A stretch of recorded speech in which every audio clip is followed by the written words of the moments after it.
Good afternoon, honorable members. I welcome all members present in this mini-plenary session. There will now be an opportunity for silent prayer or meditation. Recording in progress.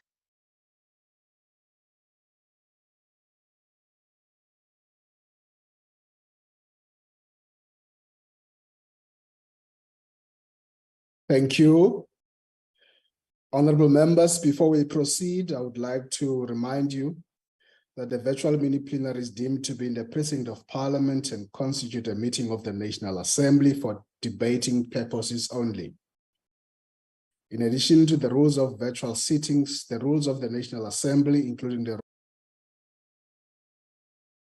members, enjoy the same powers and privileges that apply in a sitting of the National Assembly. Members should equally note that anything said in the virtual platform is deemed to have been said to the House and may be ruled upon.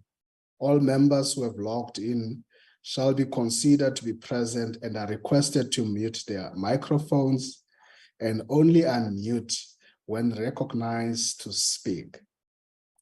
This is because the mics are very sensitive and will pick up noise which might disturb the attention of other members.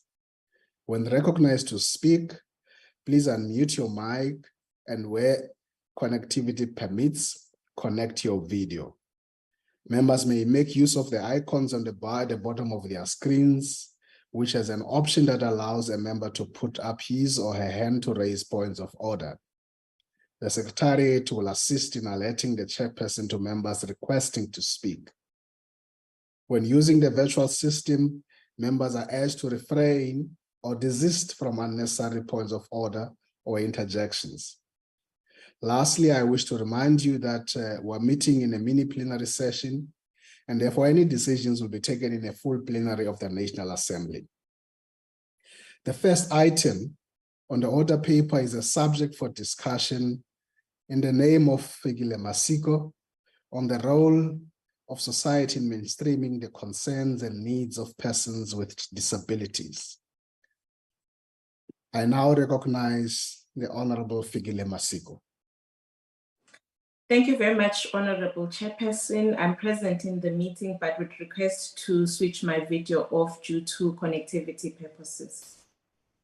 Please go ahead. Thank you, Honorable Chair. Thank you, Honorable Chairperson.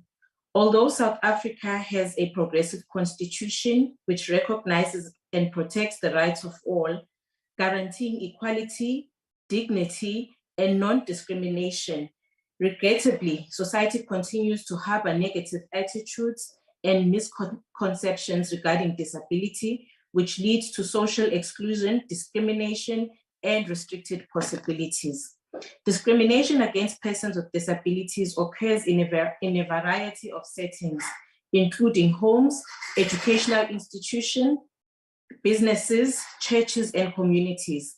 The discrimination and limitation imposed by above-mentioned institutions can diminish people's self-esteem and confidence and set negative and limiting boundaries on one's ambition, which exacerbates problems and prevents people from realizing their full potential.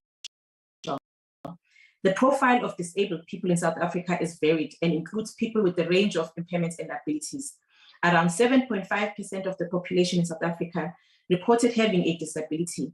Based on the 2011 National Census report, it's crucial to note that these statistics do not fully reflect the prevalence of disabilities, since some people may have not been recognized or may not have declared their impairments. The type of disabilities people live with range from physical, mental, intellectual, or sensory impairments, amongst others. Autism, also known as autism spectrum disorder, is one of the prevalent disabilities, which is a neurodevelopment disability that is characterized by difficulties with social interaction, communication, and constrained repetitive behavior as well. Despite the above, persons with autism and other forms of disabilities should be viewed as members of society with distinct qualities, talents, and capabilities that may be developed and and applied in a variety of sectors of society and can make a meaningful impact. As a society, we need to learn about the different disabilities that require different support and needs. We should not be ignorant society, but an informed one which is able to respond to the needs of the marginalized. The ANC-led government has developed and implemented various programs aimed at increasing support for persons with disabilities through awareness campaigns, counseling, educational programs, and skills development. This work is not done in isolation, but exists and is amplified by efforts by activists, civil society organizations, and specialized schools, amongst others, which seek to promote inclusion and cater to the needs of persons with disabilities. Government policies and initiatives are essential in promoting tolerance for diversity and building an inclusive society by ensuring that people with disabilities have equal opportunities and access to services and initiatives. Our government has been able to provide social protection to persons with disabilities, including their families, in the form of disability grants, housing, educational programs, and technical development. Such programs serve to enhance skills development, improve employment prospects, and ease financial constraints, while others ensuring that persons with disabilities have access to services that are crucial to their well-being and participation in society. The above mentioned is in line with the ANC's 55th National Conference resolutions, which advocate for the strengthening of programs and support for marginalized groups, including persons with disabilities, by all sectors of society, including government. South Africa is dedicated to upholding the rights of persons with disabilities on a global scale, and thus is a signatory to international laws and agreements such as the 2006 United Nations Conventions on the Rights of Persons with Disabilities, which aims in the main to promote and ensure that persons with disabilities have full and equal access to all human rights. The convention and the optional protocol were ratified by South Africa on the 30th of November 2007. Furthermore, as part of its regional obligations to support the rights and inclusion of people with disabilities, South Africa is a member of the South African Development Community and the African Union. Through these institutions, South Africa has a chance to exchange best practice and collaborate on developing policies which seek to further advancement of disability rights throughout the continent. Despite the continental and global progress made by South African government towards fulfilling the obligation of the Constitution and the Bill of Rights, more can and must still be done to promote and advocate for the rights of persons with disabilities. Breaking down hindrances for persons with disabilities and promoting diversity and social cohesion calls for a concerted cross-sectoral approach, with society having a critical role in mainstreaming the rights, concerns, and needs of persons with disabilities. This requires the recognition of diverse forms of capabilities and actively striving to improve accessible and equitable opportunities, which will enable persons with disabilities to fully participate in all parts of life. Furthermore, this can be realized by a society creating an environment that respects the rights of abilities of persons with disabilities by discouraging prejudice and advocating for inclusive policies, practices, support systems, and adequate financial resources. These collaborative endeavors are essential for creating a more inclusive and equitable society in which all people may participate and prosper. When society celebrates the potential and contributions of persons with disabilities, it affirms and reinforces the fundamental value of the Constitution of equality, diversity, and respect. Every person deserves to enjoy their human rights and have equal access to opportunities, resources, and participate as full members of society, regardless of their ability, race, class, and gender. Thank you very much, Honorable Chairperson. Thank you, Honorable Masiko. I now recognize Honorable Machesi.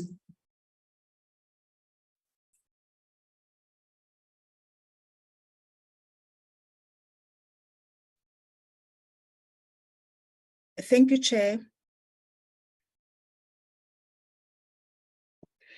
In a just and equitable society, it is our collective responsibility to ensure that every individual, regardless of their abilities and disabilities, is given equal opportunities and access to a dignified life. Despite many efforts, a large number of individuals with disabilities continue to face various challenges, including social exclusion, limited access to education, employment discrimination, and inadequate healthcare services. It is a stain on our collective conscience that these barriers persist in the 21st century. It is essential for society to recognize that disability is not solely a medical issue, but a social one as well. It is not the disabilities itself that hinders individuals, but attitudinal, physical, and societal barriers they encounter. It is incumbent upon all of us to break down these barriers and create an inclusive society that embraces diversity in all its forms. This first step towards mainstreaming the concerns and the needs of persons with disabilities is to finally draft legislation on the rights of persons with disabilities in order to foster awareness and understanding. We must work towards dispelling the misconceptions and prejudices that surround disabilities. Education and sensitization programs meant to remove the barriers to learning for learners with disabilities should be implemented to promote empathy, acceptance, and inclusion from an early age. Furthermore, Chair, schools must implement the screening, identification, assessment, and support policy from basic education to ensure that individuals with disabilities have equal access to quality education. Our schools should provide an inclusive environment that caters to the diverse needs of all students, irrespective of their ability, and to foster the current 22% of school-going age learners who are not in the school system due to illness or disability. This includes accessibility, infrastructure, assistive technologies, and adequately trained educators who can provide the necessary support. Education is not a foundation upon which every individual, education is the foundation upon which every individual builds their future. And denying this right to persons with disability is of grave injustice. Employment opportunities must also be made available to persons with disabilities. We must encourage businesses to adopt inclusive hiring practices and provide reasonable accommodation in the workplace. Persons with disabilities have immense talents, skills, and ideas to contribute to our society. And their participation in the workplace is not only a matter of social justice, but also economic growth and innovation. South Africa 2% employment equity representation target must be realized, and failure to meet this target must be followed with consequences measures, both in public and private sector, or those who meet the criteria should be incentivized. Additionally, we must address the physical barriers that hinders the participation of persons with disabilities. Government departments such as the Public Works, Housing, and Transport, they have to have policies that are in place to assist the people with disabilities in ensuring that their public spaces, transportation systems, and buildings are designed in a manner that is accessible to all. Making this adjustment not only benefits the individuals with disabilities, but also the elderly, parents and strollers, and parents with strollers, and anyone who might actually be experiencing temporary mobility limitations. In terms of healthcare, persons with disabilities should have access to checkups, rehabilitative care, and mental health support. Moreover, we must promote research and development in the field of assistive technologies, which can greatly enhance the independence and quality of life for persons with disabilities. Chair, it will be amiss if I do not bring persons with albinism in this debate. The violent crimes perpetrated against people with albinism, for which witchcraft or muti is a serious, using witchcraft or muti is a serious issue, especially in Southern Africa. The COVID pandemic has led to an increase in the killing of people with albinism due to people being plunged into extreme poverty. On the 13th of June, we celebrated International Albinism Awareness Day. Albinism is part of the diverse fabric of our society. It is our collective responsibility to ensure that every individual, regardless of their skin color or genetic makeup, is embraced, empowered, and afforded equal opportunities. We must strive to build a society that promotes inclusivity and equality, where persons with albinisms are not only tolerated, but are fully embraced. The first step in this journey is raising awareness and dispelling the myths of misconceptions. Thank you, Honorable Member. On that first step, thank you. Your time has expired. Thank you. Thank you, Chair. Thank you. I now recognize Honorable Mamukaula. Thank you very much, Chairperson, but I will be taking over from Mam Kaula. She's not available today. Oh, no. Thank you, Chairperson. In the absence of the results of the recent census, we know that based on the census done in 2011, 7.5% of the population in South Africa lives with disabilities. We also know that females are more affected by disabilities, with 8.3% of females living with disabilities compared to the 6.5% of males. We also know that more people of age, the more people age, the more they lose some of their abilities. And that more than 50% of the people over the age of 85 were living with disabilities back then when the census was done. There are just a few categories of people living with disabilities. We have children who cannot see, youth people who cannot hear or speak, those born with autism, and many other people whose function is people are being stereotyped every day. They face a stigma and discrimination at home, schools, in the workplace, and in public spaces. This comes from an ingrained societal belief that people with disabilities are lesser human beings. Fortunately, there's been a growing prominence of the study of disabilities on how society can better mainstream the needs of people with disabilities. From young academics such as Professor Likintseng Ned from the University of Stellenbosch, we now know that people living with disabilities can continue meaningfully to a whole range of sectors, including those previously thought inaccessible.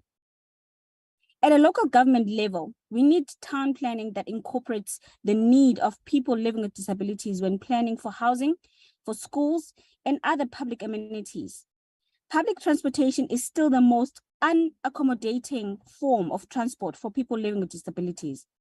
This applies even for air transportation because airlines are not fully equipped for dealing with people with needs of disabled people with the needs of disabled people.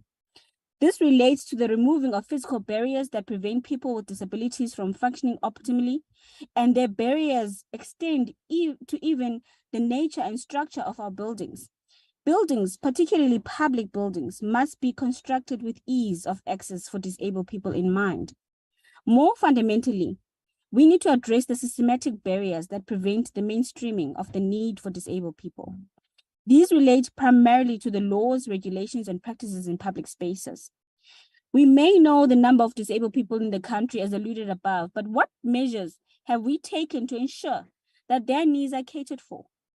These are thousands of disabled people without wheelchairs in this country. There are thousands of disabled people living in informal settlements without access to proper sanitation, to proper transport, to basic health care.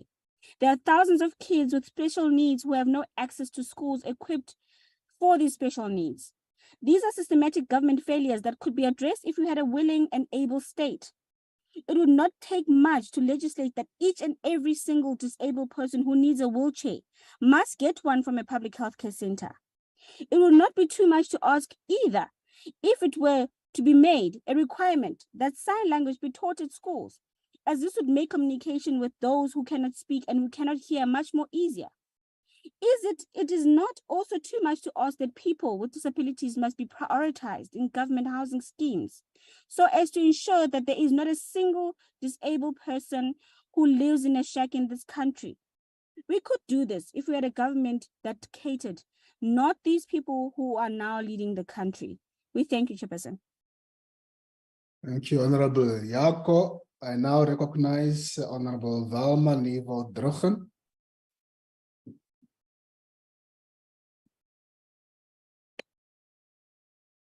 Thank you, Honorable Chairperson. Good afternoon, honorable members and everyone on the platform.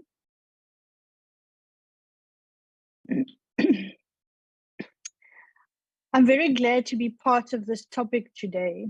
My topic is really headed changing the thinking and attitude of society towards disability. One can ask the question today whether members of society really understand disability. And do members practice equality for people with disabilities? Sadly, the answer is no. The Bill of Rights in our Constitution mentions that disability are the grounds on which the state cannot unfairly discriminate against members of the disability. We are 30 years into democracy, and every year we have various special awareness days for different disabilities.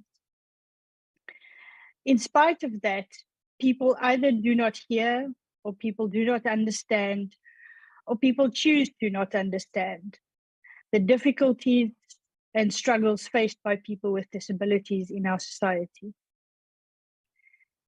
Even though there are different awareness days, there's still stereotypes and stigmatization and barriers faced by those who are different, or the wrong terms used, like deaf and dumb, crippled, handicapped, to name but a few. Society needs to understand and to continue to learn and understand the differences and uniqueness of disabilities and the different needs, and not simply clump disability together.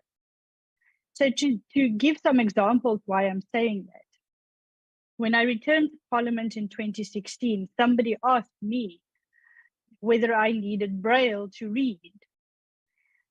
And I am deaf. I only needed sign language interpreters and not Braille. You will find at the airports, traveling with a disability. In traveling, I guess it doesn't say which disability they have, but you will find staff members standing at the door of the plane with a wheelchair for a person who might not need the wheelchair. So just that as an example. I'm glad that this doesn't happen to me because I'm myself an independent traveler. The late Tata Nelson Mandela said, "We cannot claim to reach anywhere near our society, which should be in terms of practical equality for disability. We continue to try, and we realize that legislation or regulation is not sufficient to end the long walk to equality and non-discrimination. Education, raising awareness and conscientizing and eradicating the stigmatization, this is key to achieve non-discrimination against disability in practice and everyday life," close quote. I would like to share,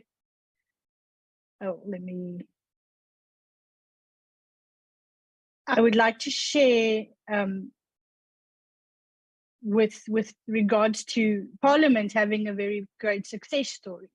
In 1994, Parliament had disabled members. The first be the late Honorable Ranto, may her soul rest in peace. Her activism made a few things possible. In 1999, more members with disabilities entered Parliament and reasonable accommodations were made. So for example, myself as a deaf member of Parliament needed 2 sign language interpreters. And this is not really enough for the load of work that we as MPs do, but at least I do have the access to Parliament and my work. I would also like to take a moment to remember the late first Speaker of Parliament, Honourable Freni Jengwala. A letter that I sent to her requesting this got the wheels rolling to have full-time permanent sign language interpreters on the screens of Parliament as we see today. And I'll always be grateful to her for making this possible. The enlarged monitors in the NA Assembly also made it possible for members who were visually disabled to have access to the screens. The spaces that were made for wheelchairs to have access in the National Assembly was also made. And the ANC made those changes possible because the ANC was the first party to have many people with disabilities and members of Parliament with disabilities. And I'd like to encourage all political parties to have at least one member with a disability in your 2024 election list. Some oppositions on my left don't have any members with disabilities on their benches. And I'd like to encourage you to have those members on your list in 2024. And the reason I'm saying this is because the UN Convention on the Rights of People with Disabilities in Article 29 says that people with disabilities have a right to participate in political and public life. And another achievement from Parliament, which I congratulate and thank members of all the opposition parties who supported South African Sign Language to become the 12th official language as a constitutional amendment. And I applaud everyone for that, and it's also a great achievement. The National Development Plan, approved in 2012, envisaged that by 2030, poverty should be eliminated and everyone should be equal. And the country includes all its citizens capable to achieve broader opportunities and have broader opportunities available.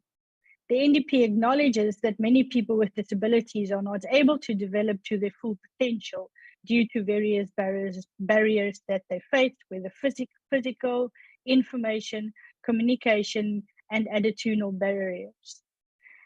Disability should be integrated in all facets of planning, recognizing that there is no one-size-fits-all approach. The White Paper on the Rights of People with Disabilities, approved by Cabinet in 2015, recognizes disabilities to be part of all forms that disabled people are part of all forms of discrimination, and including the denial of reasonable accommodation with regards to devices. And it's necessary to make modification and adjustments where assistive devices and technology is not, is adequate so that disabled people can enjoy and exercise full equality compared to all other rights, which is fundamental freedom.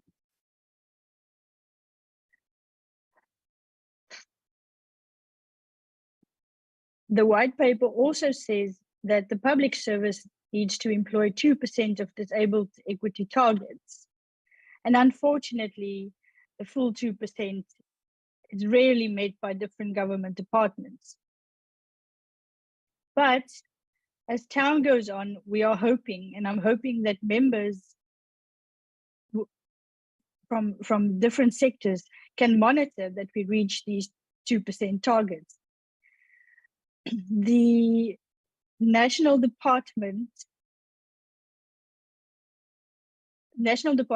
only 0.15, and only one province is over 2%, Gauteng. The rest of the provinces is less than 1% reaching these targets, which is very disappointing. But I'm hoping that in future we can raise these targets to be more than 2% as required. Honourable Chairperson, before I end, I'd like to remind honourable members of the rallying slogan of the disabled community, which says nothing about us without us. So when decisions are made and when policy decisions are decided on, have discussions with people who are disabled to include them in this. I thank you, Chair. Thank you, Honorable Druchen. I now recognize Honorable Nkuleko Shengwa. Thank you very much, Chairperson. Section 9 of the Constitution states that everyone is equal before the law and has the right to equal protection and benefit of the law. Further, it states that equality includes the full and equal enjoyment of all rights and freedoms. However, when you consider how the Department of Women, Youth and Persons with Disabilities has prioritized issues related to persons with disabilities, it is clear that they are not upholding Section 9 of the Constitution properly or adequately. The Human Rights Watch report has indicated that South African government has failed to deliver inclusive education for children with disabilities and to ensure that they have adequate skills for employment. The report states that an estimated 600,000 children with disabilities remain out of school in South Africa, and in 2017, more than 11,000 children with disabilities were on waiting lists to enroll in special schools. When you look at the circumstances these children face in rural communities, it is evident that government needs to do more. Merely providing an inadequate number of specialized schools for learners with disabilities means nothing if our learners are not provided with learner transport to get to these schools, amongst others. Most of these learners cannot make use of public transport, such as taxis and buses, and therefore we call on government to prioritize the need to provide them with transport specifically catered to fit their needs. The shortage of specialized schools for learners with disabilities is accompanied by a shortage of educator specialists that are familiar with the needs of learners with disabilities. Currently, the majority of our country's education graduates have the skills needed to teach learners in mainstream schools. Therefore, there is a need for the government to put structures in place to upskill our teachers with the necessary knowledge to educate learners with disabilities. It is not solely the responsibility of society to mainstream these concerns and the concerns thereof and needs of persons with disabilities. It is the duty of government to liaise with civil society organizations to conduct research on issues faced by persons with disabilities and implement actionable solutions. Sengiphetha sihlalo sifisa ukushaya ikhwelo ukuthi bonke abantu bakithi aphila ngokukhubazeka bangazizwa bengayona ingxenye yomphakathi nesizwe esiphila kusona. Kubalulekile ukuthi ingqalasinda ney'nsiza kuphila ney'nsiza kusebenza abayidingayo zitholakale ey'ndaweni zonke kufaka phakathi iy'khungo zikahulumeni, izibhedlela, amahhovisi ey'dingo kufana no-Home Affairs, esemaphoyiseni kanjalo njalo. Ukubaleka kwalezi zakhiwo kwenza ukuthi wonke umuntu waseNingizimu Afrika abe yingxenye yentuthuko, kodwa futhi akwazi ukuthola kalula iy'nsiza kusebenza ey'qondene nohulumeni. Ngakho-ke kuwumsebenzi wethu sonke ukubambisana ukuqinisekisa ukuthi bayayithola idingo. Siyathokoza sihlalo. Thank you, Honorable Shengwa. Honorable Briett, ungangena. Thank you, Chairperson. House Chair, a country's legislation may help or hinder people with disabilities to overcome barriers to economic, civic, and community life. Widely regarded as one of the most progressive constitutions in the world, Section 9 of the South African Bill of Rights specifically states no one may be discriminated against on the grounds of disability, amongst others. This section also expressly protects the rights of disabled persons by providing that the state must take whatever steps necessary to protect and advance persons or categories of persons disadvantaged by unfair discrimination. These steps are inclusive of the enactment of national legislation, as well as the monitoring of the development of such vulnerable groups. The ANC, however, woefully fails in meeting such needs. Persons with disabilities are still some of the most marginalized groups within South Africa, with poor access to basic services. One such an example is the infamous Life Esidimeni tragedy, and I would like to quote a Human Rights Commission article on how the South African government is failing people with disabilities, and it states, In 2016, at least 118 of Gauteng's most vulnerable mental illness patients died after the Provincial Health Department had terminated its contract with Life Isidimeni and moved the patients to defective NGOs. The arbitration hearings are underway, with shocking testimonies coming to light. The legal consequences of the catastrophe are manifold. Numerous basic human rights, including the paramount right to life, were flouted.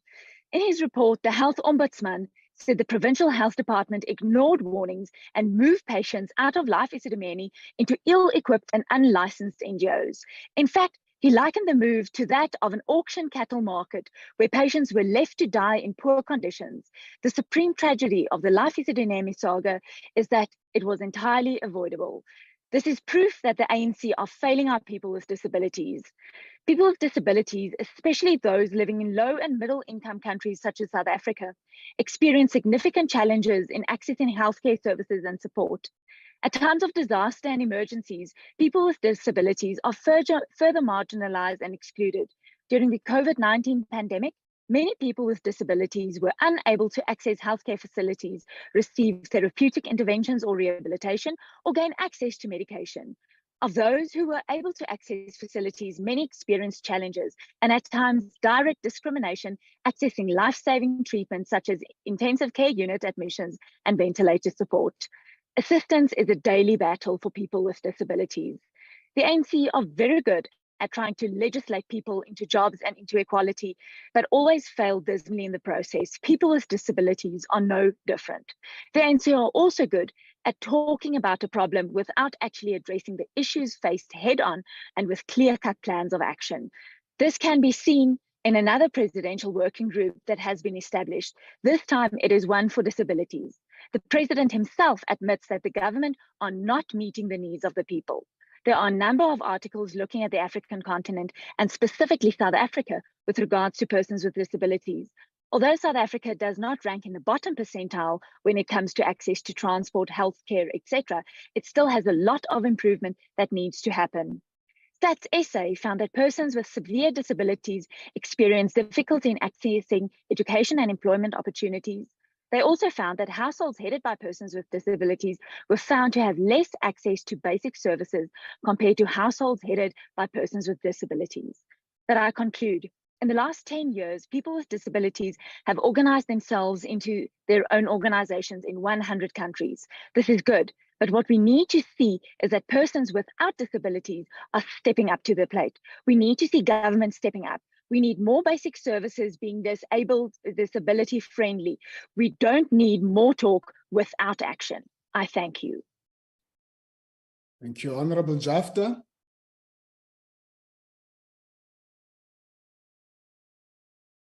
Honorable Jafta is away without leave. And now recognize Honorable Hanif Hendricks. Thank you very much, Honorable House Chair. Honorable House Chair, I was Secretary General of a trade union for 10 years for workers with disabilities. And I hope that my experience as a union organizer will contribute to the debate. I would like to thank the Honorable Member for introducing the debate now and not waiting for Disability Month, which is November. Honorable Chair,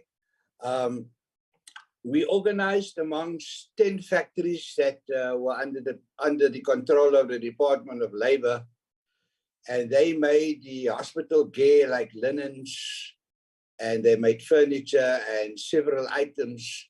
The problem that we as a union had was that our members had to work short time because most of the contracts went to the private sector. So I know about President Ramaphosa's localization project, where certain products can only be made by people in the townships. Similarly, I'm going to ask the presidency and the Department of Small Business to look at the possibility of identifying certain products which people with disabilities make according to SABS standards, and that is what I'm talking about, that they produce high quality goods. Just because they're disabled doesn't mean they can't do so. So if President Ramaphosa declares 1 or 2 or 3 of their items as part of the localization project, and only they can make it. And this will guarantee a lot of opportunities for people with disabilities and economic empowerment. And then the 10 factories of the Department of Labor can then increase from 1,000 to 4,000, because that's what the capacity they have. And I'm sure there will be similar opportunities elsewhere. So my contribution to this debate, Honorable House Chair, is for President Ramaphosa, Department of Small Business, to look at declaring some of the items that people with disabilities are very good at. And only that means everyone has to buy it from them, and that will guarantee them quite a economic activity where they can create jobs and take themselves out of poverty. Thank you very much, Honorable House Chair. Thank you, Honorable Hendricks. Sebuletso Jane Mananis. Thank you, House Chairperson. Our government has inherited a society burdened with the legacy of inequality, and this requires the state to play a deliberate role in developing and uplifting historical and underprivileged groups in order for them to realize their full potential. The Constitution protects the human rights of all citizens, regardless of their socio-economic status. It further mandates the state to respect, promote, and fulfill the rights enshrined in the Bill of Rights, including the rights of persons with disabilities. The above mentioned, in line with the ANC resolutions from its 55th National Conference, indicates that the state has responsibility to be biased towards the disadvantaged and marginalized groups. This is why the government has prioritized the social protections of persons with disabilities through grants, among others, and the initiative to empower them. The SASSA 2021-2022 annual report indicates that social assistance plays an important role in protecting vulnerable groups from the worst effects of food insecurity and hunger, while others, they see it as welfare. But for persons with disability, it is an enabling tool. In order to improve the economic and social prospects of people with robust anti-discrimination legislation that protects their rights. Honorable Mananiso, just a pause, Honorable Mananiso. I just need to attend to this. Honorable Sonti, you are not going to disturb this debate. Go ahead, Honorable Mananiso. Thank you, House Chair. In order to improve the economic and social prospects of people with disability, robust anti-discrimination legislation that protects their rights in all aspects of life must be implemented. As the ANC-led government, we have developed and implement several strategies to protect and advance the rights of people with disabilities, including but not limited to the National Strategic Framework on Disability Rights Awareness Raising Campaigns for Persons with Disability 2022, White Paper on the Rights of People with Disabilities 2015, the Employment Equity Act 1998, and the South African School Act 1996. According to the Department of Basic Education, as of 2022, there were 489 special schools serving learners with disabilities, with 89% of them being public government schools. There were 137,483 learners enrolled in special schools, and 121,461 learners with disability when enrolled in public ordinary school.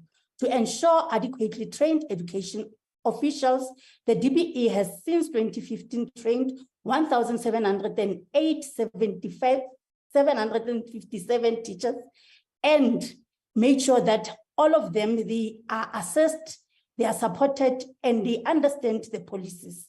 The ANC-led government is also concerned with empowering and improving employed prospects of persons with disabilities, and quotas in one of many avenues which have been utilized. Quotas are important because they ensure that institutions actively seek marginalized groups who have been previously disadvantaged by setting objectives for employment or participation.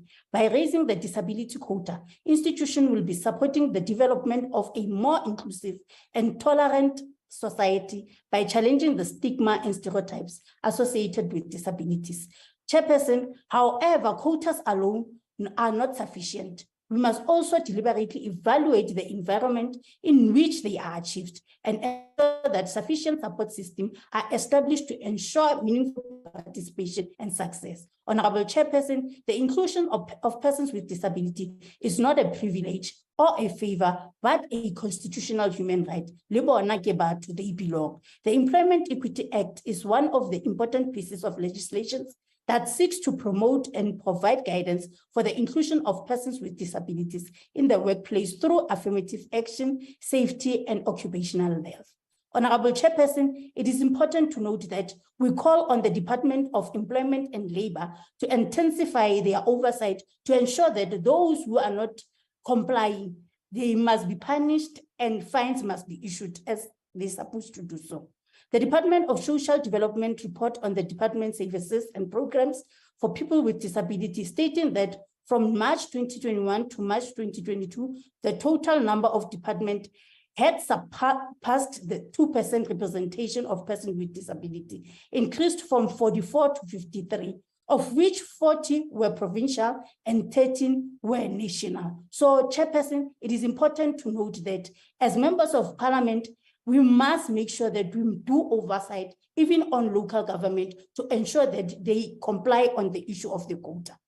Chairperson, as many have said, Chapter 9 institutions such as the South African Human Rights Commission must play a significant role in fostering economic and social opportunities, as they are entrusted with promoting inclusive policies and fostering an environment where all marginalized groups can thrive, particularly ensuring that persons with disabilities participate on an equal footing with others. They must go door to door, institution by institution, department by department, to ensure that there is compliance. The Department of Planning, Monitoring and Evaluation role as per its mandate is central in holding government accountable for its commitment to the development, implementation, and improvement of policies that seeks to foster inclusion for persons with disabilities. The protection and advancement of the rights of persons with disabilities is not the responsibility of the single entity. However, there should be a joint effort across various sectors, government department, civil society, among others. Through this kind of collaboration, we may be able to build social cohesion and inclusion. As I conclude in this particular debate, because you can see that we have actually forgot that we are members of Parliament, but we are deliberating on a topical issue that says, what is it that we need to do as a collective, as part to ensure that we include people with disabilities. And Chairperson, one needs to note that we must tell it is that it is important to note that as the ANC-led government, we have made sure that we move from separations to inclusion, from inclusion to integration, from integration to mainstreaming and cost-cutting. However, more needs to be done in terms of integrated planning. I thank you. Thank you, Honorable Mananiso. And now recognize Honorable Alexandra Abrams. Thank you, House Chairperson. One of Parliament and government's many roles is to identify and address barriers and gaps which exist in the disability sector. Recently, it would appear government has become a barrier itself, increasing the burden on this vulnerable group. The average South African citizen is struggling with the stresses of rising unemployment, cost of living, load shedding, crime, healthcare, etc., all exacerbated by the governing party's incapacity.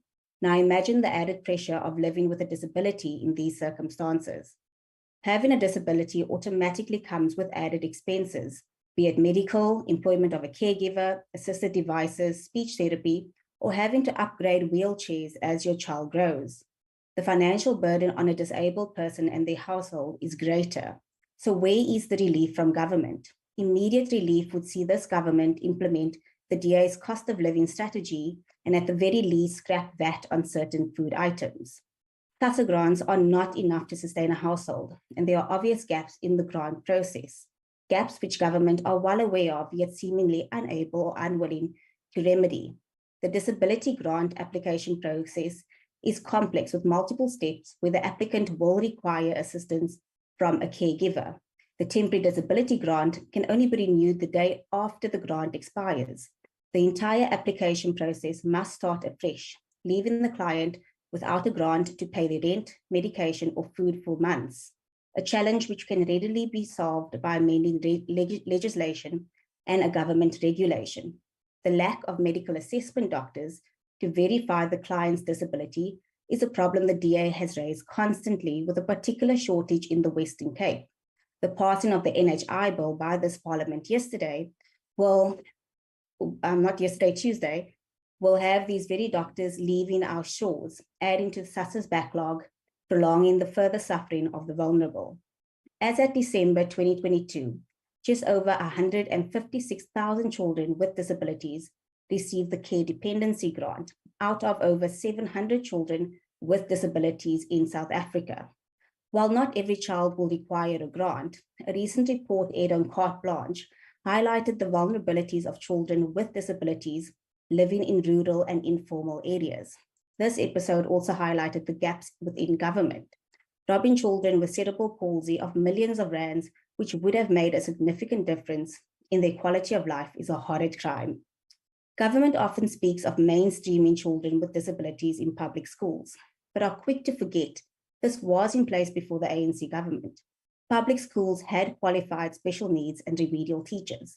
I know this because my primary school on the Cape Flats had 2 designated teachers for these learners, one of them my mother. All government had to do was expand this teaching support to all public schools instead of removing the posts entirely.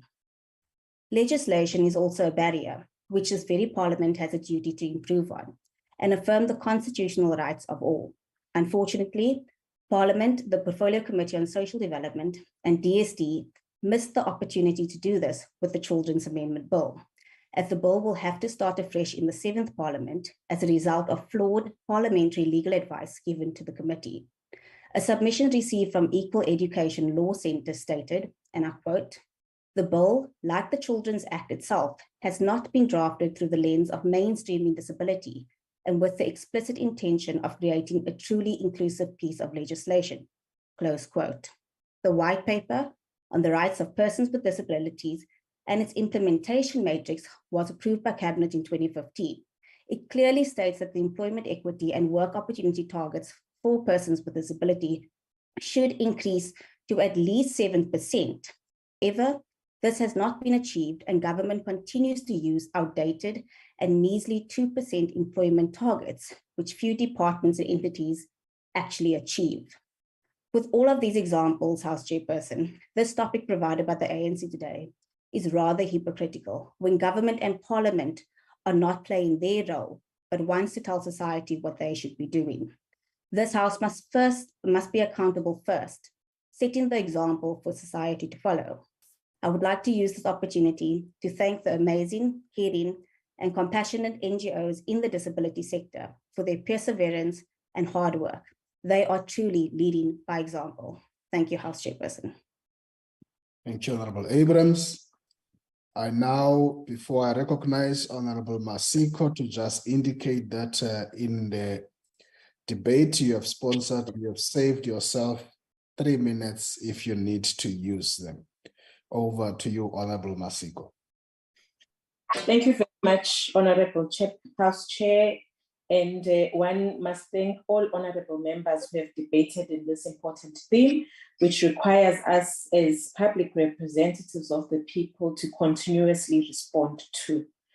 Our pursuit for justice, equality, and the protection of human rights is noble and just. The essence of this debate, House Chair and members, was to give this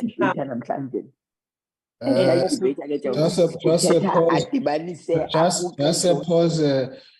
Sergeant at Arms and IT, please remove Honorable Noluchungu.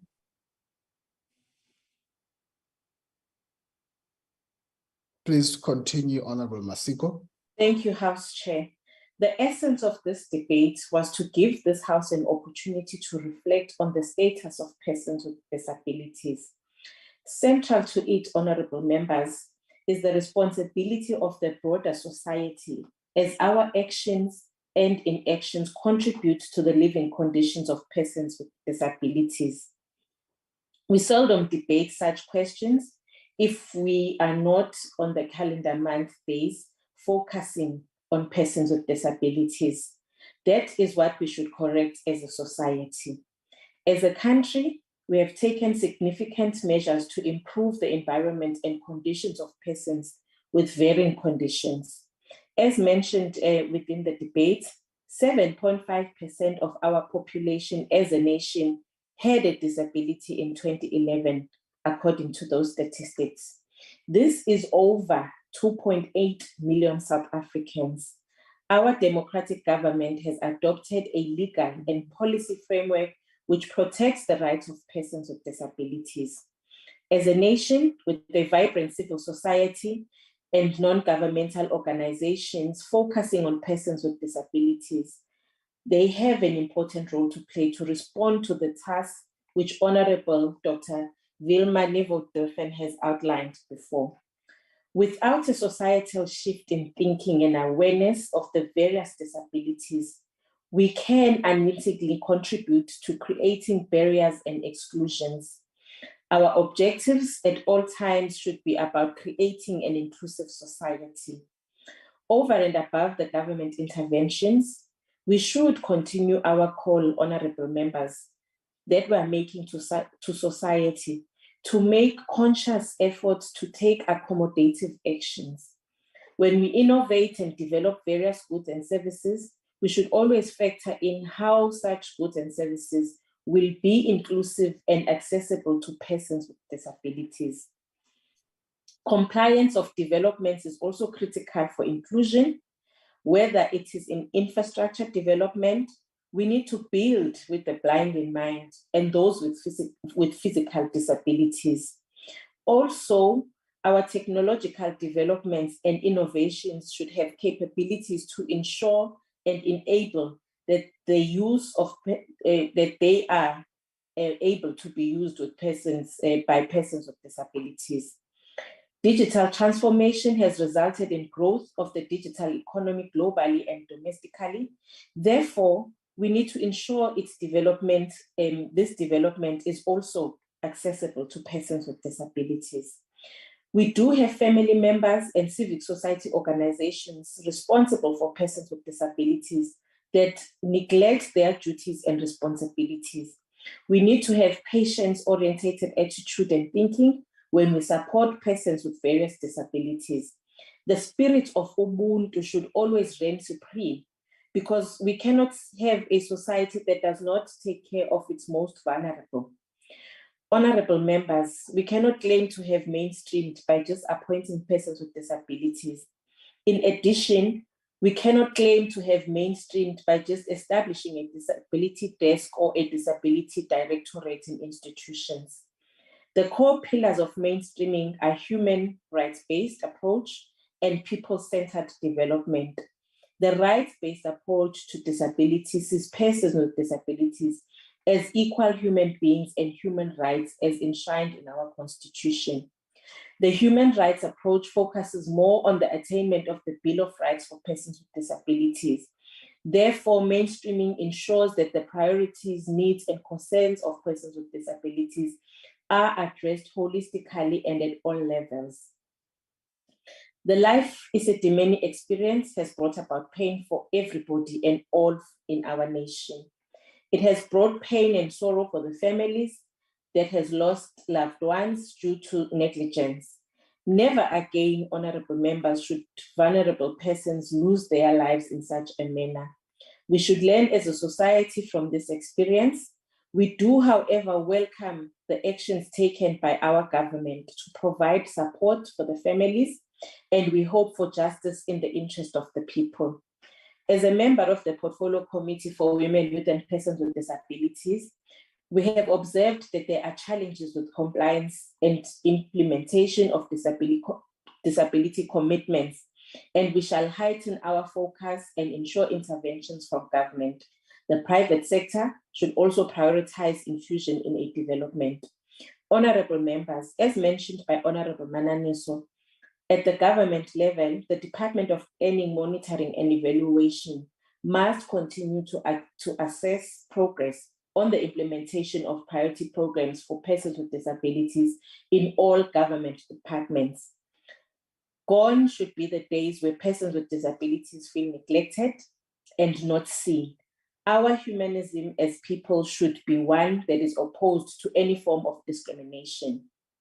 And in closing, as President Nelson Mandela stated in his address to Conference for Persons with Disabilities, and I quote, "It is not a question of patronizing philanthropy towards disabled people. They do not need the patronage of the non-disabled. It is not for them to adapt to the dominant and dominating world of the so-called non-disabled. It is for us to adapt our understanding of a common humanity, to learn of the richness of how human life is diverse, to recognize the presence of disability in our humanness as enshrined of our diversity." Thank you, House Chair, and thank you, honorable members. Thank you, Honorable Masiko, and thank you, honorable members. That concludes the debate. We now proceed to the second and the last order of this mini-plenary, which is the subject for discussion in the name of Honorable Liesl van der Merwe, and I read her long title. On the ever-growing crisis of cross-border crime, immigration, management failures in general, and the dire impact thereof on communities and the safety and security of the state. Honorable van der Merwe. Thank you very much, Chairperson, for reading that long title. It is baie Honorable, lank. Honorable House Chairperson, South Africa's got a new crime-fighting hero, and his name is not Minister Becky Cele. Sizako Xolani Khumalo has won the appreciation and respect of many, as he's taken it upon himself to root out crime and expose drug syndicates. In his efforts to reduce crime, he has seen his life threatened, and he just recently revealed that some police officers aren't allowed to investigate certain criminals because of their links to those in power. And that is the crux of today's debate. A ruling party that has seen its very moral fiber eaten away by the cancer of criminality and corruption. It is clear that our government has given up on its constitutional obligation of keeping its citizens safe. But for South Africans living near our borders, the crisis we speak of is a constant lived trauma. Their cross-border syndicates terrorize communities. These syndicates traffic weapons, they traffic children out of the country and drugs into our country with impunity. They smuggle cigarettes and other goods. They invade homes, they steal cars, they abduct family members and commit murder. Faced with government's failure to protect our citizens, communities like Manguzi and Umhlabuyalingana in KwaZulu-Natal have taken it upon themselves to combat cross-border crime. They have no other option but to fight back. In March, Sandile Tembe, a prominent member of the Manguzi Policing Forum, was gunned down at a tuck shop near his home.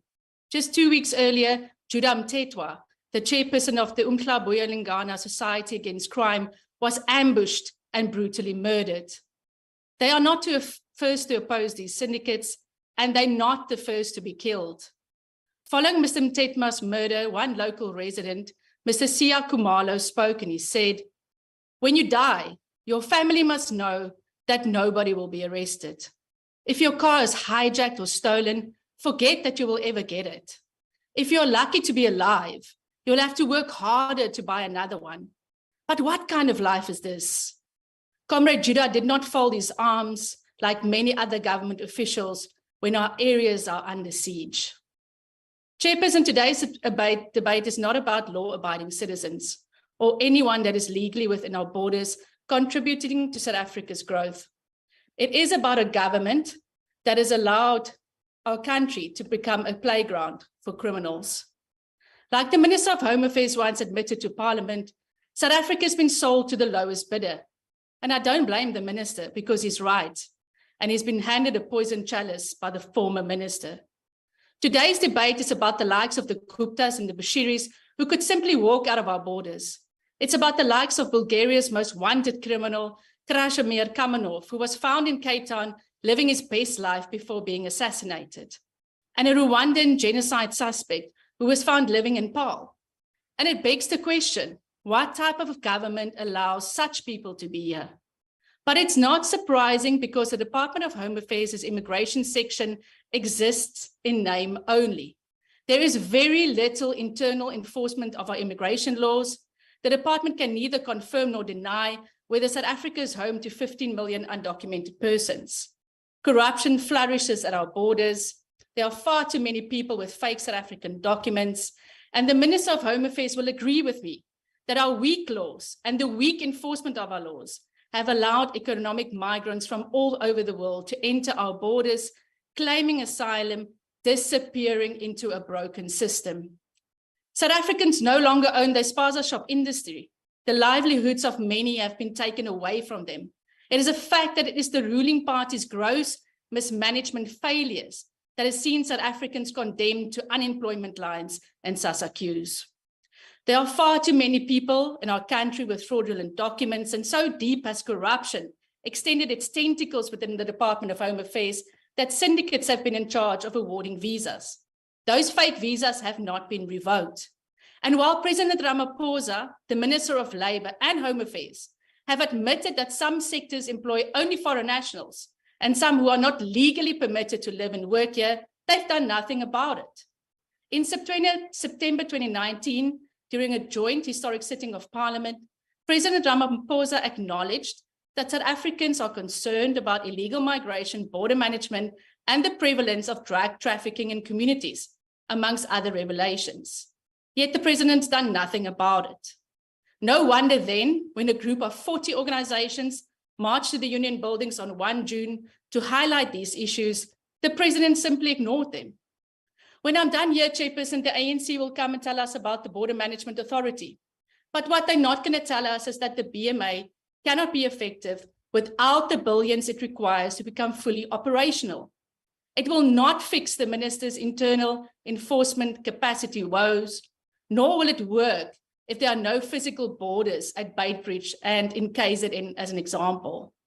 It is extremely worrying as well to see today that the BMA has failed to pay its staff and that it's beset by alleged administrative woes. Chairperson, we need the SANDF to be deployed to crime-ridden communities, whether to the Cape Flats, farming, or border communities to restore law and order. We need the Minister of Home Affairs to table urgent reforms, immigration reforms, without further delay.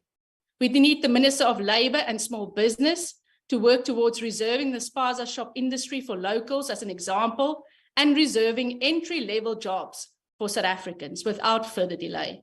We, Chairperson, have had enough of this lawlessness. The IFP will lead the fight back to save our communities and to protect and rebuild South Africa. I thank you. Thank you, Honourable Member. I now recognize Honourable Musa Chabane. Thank you, Honourable Chairperson and Honourable Members. This debate on the matter of cross-border crime, migration, border management and control takes place in the month that is dedicated to the commemoration and celebration of the youth of our country. We salute the generation of 1976 for changing the course of history. Some of them have disappeared without trace, and as a nation, we should continue to advance the national democratic revolution in their memory. Others are leaders and members of this parliament and serve in various spheres of government. We stand in honor and salutation to their bravery and patriotism. House Chairperson, the ANC refuted the assertion made by the sponsor of this debate as she argued that, I quote, there's an ever-growing crisis of cross-border crimes, close quote. The ANC in its 2007 National Conference made its assessment on the state of land borders, hence it has resolved to establish the Border Management Authority.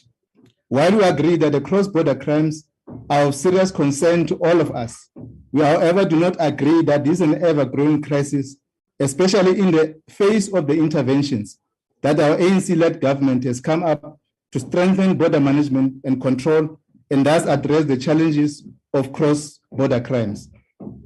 Perhaps at this point, that we should refresh our memory on why the ANC introduced the Border Management Act.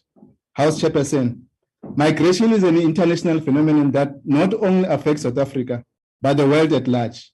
In realizing this phenomenon, the ANC in its 2012 policy document emphasized that, I quote, Immigration impacts strongly on our security, economic, social, and cultural development.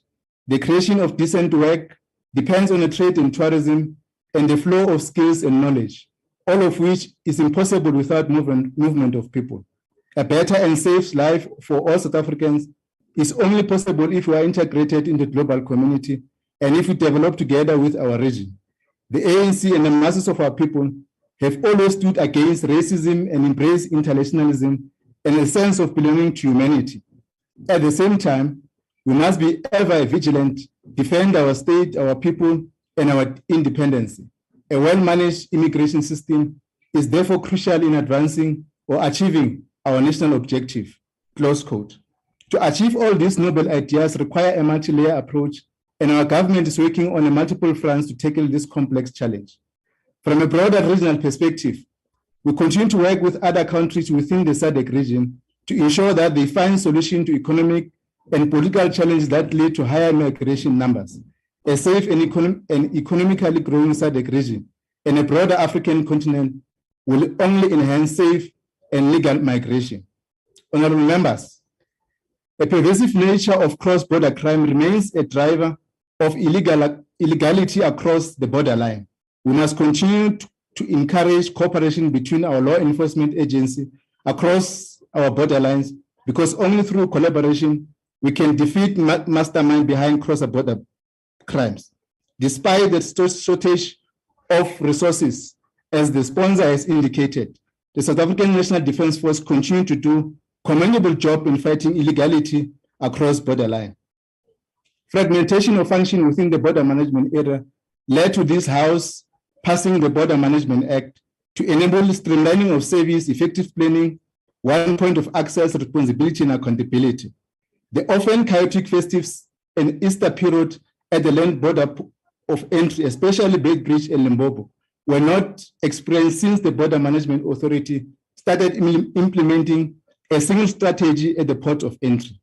Yesterday, House Chairperson, the Minister of Defense, Minister of Police, and the Minister of Home Affairs, during the security cluster questions, demonstrated coordinated efforts within the security cluster that are yielding positive results in breaking the back of organized crimes in our land ports, in particular in the Beitbridge area. To this end, Honorable Chair, contrary to the sponsor's assertion, since 14 July 2022, 35,144 undocumented migrants were apprehended and processed, 1,651 suspects arrested for various criminal cases, 139 detected stolen vehicles were recovered, counterfeit alcohol, footwear, cigarettes were confiscated. This House Chair is a demonstration of work on the ground within the land border, which must be appreciated as an improved service in our border since the Border Management Authority has been established. BMA is an important entity that will have a single command control point to enhance efficiency. It will tighten border management by implementing an integrated approach in a border management environment, and will play a critical role in tackling border security challenges impacting our country and neighbors. It will facilitate the development of smart border posts and systems that will facilitate trade in the region. This Border Management Authority is established at the time the African Union is in pursuit to consolidate the Africa Continental Trade Agreement as a Agenda 2060, which is a long-term strategy for transforming the as the wheel of service are set in motion, the BMA start operation fully. We can report to this House Chair and the Department of Public Works and Infrastructure jointly conducted state property asset audit at all land ports of entry. The findings have led to identification of capital projects aimed at improving infrastructure, augmenting the current staff complement with additional personnel, and investing in modernized technology that will aid in enhancing service and minimizing turnaround time for facilitating persons and goods.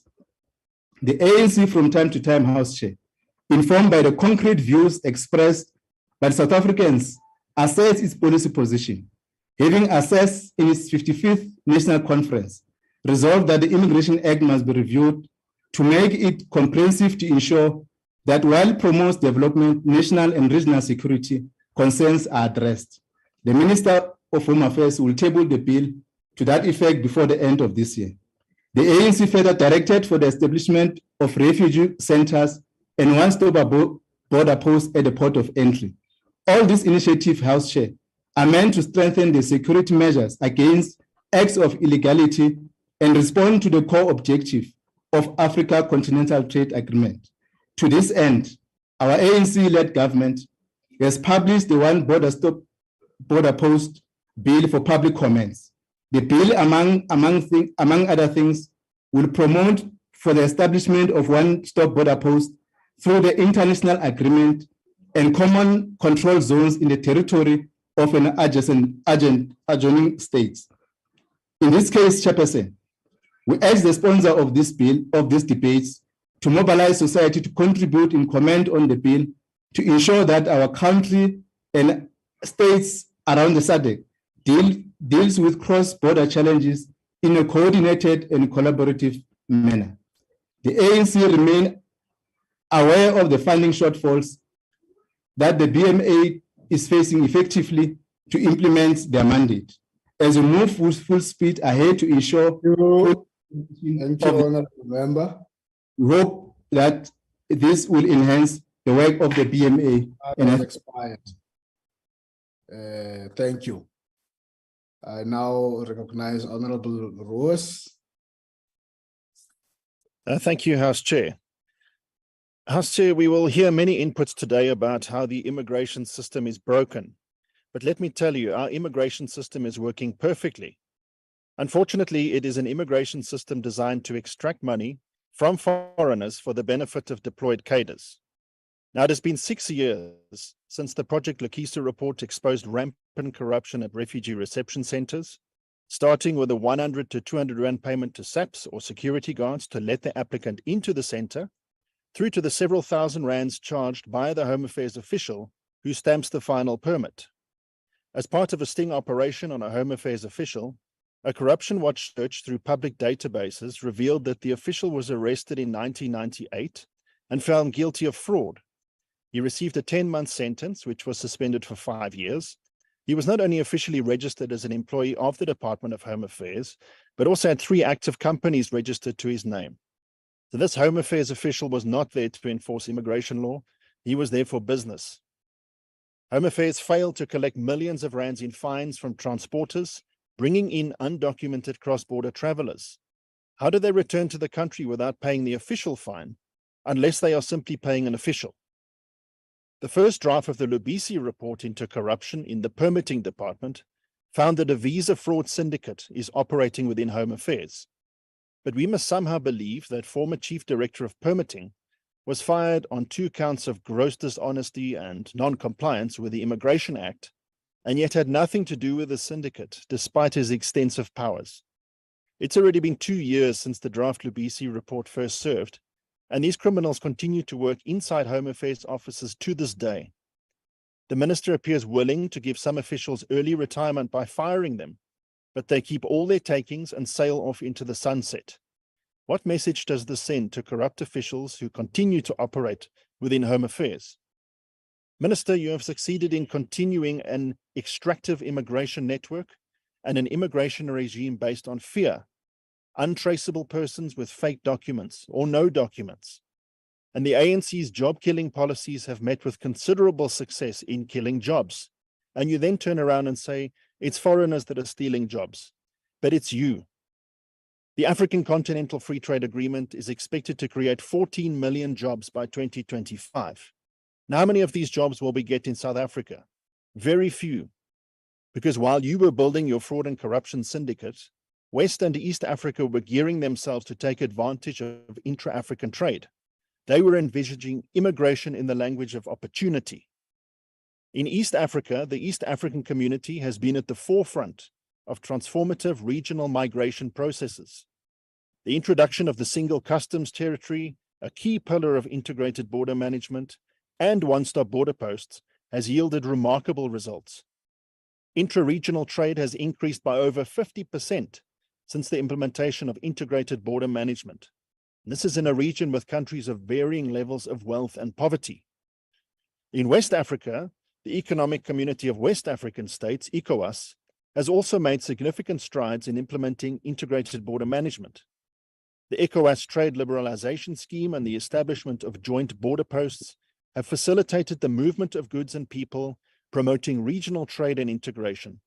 West Africa has witnessed a boost in trade, attracting more investments and generating employment opportunities. Now, these regions have shown what is possible in Africa. Small and medium-sized enterprises in particular have benefited greatly, as they are now able to access larger markets, source inputs more efficiently, and expand their customer base. Meanwhile, Minister Motsoaledi shows a total lack of urgency, dithering over a one-stop border post for several years now, never mind having a vision for regional integration. And at the root of this is an inability or unwillingness to take the lead in regional integration and get to grips with the underlying problems causing irregular immigration and cross-border crime to flourish in South Africa. Instead, South Africa tries to isolate itself and takes an approach of quiet diplomacy. The DA has highlighted the urgency of regional cooperation in identity, crime, and labor information systems, and it is clear this work has barely started. This is why an irregular immigrant can be deported and return again and again in an ongoing cycle. A 2022 study on undocumented migration, cross-border crime, and the role of technology in securing borders in the Journal of Studies on Social Sciences and Humanities finds that South Africa's weak border controls are an indictment of a weak government with no plan, and sadly, cross-border syndicates have become well entrenched. And while borders are characterized by some form of operational deficiency, cross-border crime is a regional issue, hence the need for regional cooperation. It is argued that it is not a lack of technology in borders that is a problem, but a lack of leadership. Quoting a 2009 budget debate, the study goes on to say that we have soldiers without vehicles, we have ships without sailors, we have planes without pilots, and we have military hospitals without doctors. So the real problem is we are under-led. The DA called a joint parliamentary committee meeting on this matter of irregular migrants in our cities, which in October 2019 called on Minister Motsoaledi to facilitate an intergovernmental engagement on the roles, responsibilities, and funding between the metropolitan municipalities and the national government, South African Police Services, and Home Affairs in dealing with claims of xenophobia and the legitimate concerns of residents of these cities on the impact of undocumented migrants on their daily lives. To date, the Home Affairs Minister has done little to nothing, opening the way for vigilante groups to violently deal with the situation. The DA will work on these much-needed intergovernmental frameworks to deal with the legitimate concerns of South Africans living in our cities and work towards regional integration systems and protocols to make freedom of movement safer and more secure at our borders. These include national civil registry systems linked to border posts, movement control systems with alert mechanisms linked to advanced passenger information systems, Interpol, and regional security systems. A regional SADC and progressively a continental database of registered vehicles to track cross-border movement of vehicles, motorbikes, trucks, and cross borders, identifying and registering members of communities and borderlines to facilitate secure cross-border movement of these communities. And we think especially of children and parents attending schools across borders in areas like Eswatini, and as well as bilateral cross-border intelligence between neighboring countries and improved security and integrity of travel documents through dealing decisively with corruption in home affairs. The DA will also explore an e-verification system for employers to check work permits to reduce the numbers of those with forged documents or no work permits who manage to gain employment. To keep a flow of new vulnerable migrants coming in under the ANC, the number of border patrols has been reduced from 35 to just 15 companies. That, according to the latest defense budget, they cannot even fully staff. Very little of the 40 million rand Beitbridge border washing line is still standing today. To tackle illicit trade, wildlife poaching, drug and human trafficking, migrant smuggling, organized crime, terrorism, stock theft, and unchecked irregular immigration, the DA would increase the number of companies deployed along our borders, and the Defence Works Formation will have a greater border fence maintenance and repair mandate and capability within the Department of Defence. The Border Management Authority is capacitated with millionaire managers spending all their time dealing with HR issues because there's no money for an HR department as they try and integrate staff. As we speak, the South African side at Osuk is at a standstill as unpaid officials strike. And despite a 140 million rand funding injection from the UNHCR, the refugee appeal backlog is being worked off as slowly as ever. Now, the longer the appeal applications take to process, the longer those applicants are legally entitled to work in South Africa. The Minister shows no urgency in this regard, and it is South Africans that suffer, Minister. In a 2015 briefing in Parliament, then Deputy Minister of Home Affairs Fatima Chauhan said, and I quote, "We are going to make screening more difficult because most of those who are taking up late registration of birth are failed asylum seekers who have not left the country. Then they try their luck in South African citizenship through late registration of birth applications." Now, in the 2019 Phakamisa case, the Department of Education reported 1.19 million undocumented learners within the education system, of which only 167,000 were of foreign origin and an astonishing 830,000 were of South African origin. So our undocumented South African children are suffering because Home Affairs is unable to control irregular migration and decisively process asylum appeals. Without any catch nets, these children are becoming undocumented adults as they are prevented from getting an ID, a qualification, a driver's license, or a job in the formal sector. The Minister needs to show some urgency on processing the asylum appeal backlog and provide assistance to undocumented South Africans in schools. It's also essential before they disappear from the school system and into a life of exploitation and poverty. But there is hope around the corner. After the Moonshot Pact sweeps to victory in the 2024 election, the DA will bring in an immigration system that works and creates opportunity, not just for ANC cadres, but for all South Africans. I thank you. Thank you, Honorable Ruas. I now recognize Honorable Yazini Tekan. Thank you, Chairperson, and we take this opportunity to greet the leadership of the EFF, the President and Commander-in-Chief, the leadership, the top six, the CCT, and all ground forces of the EFF.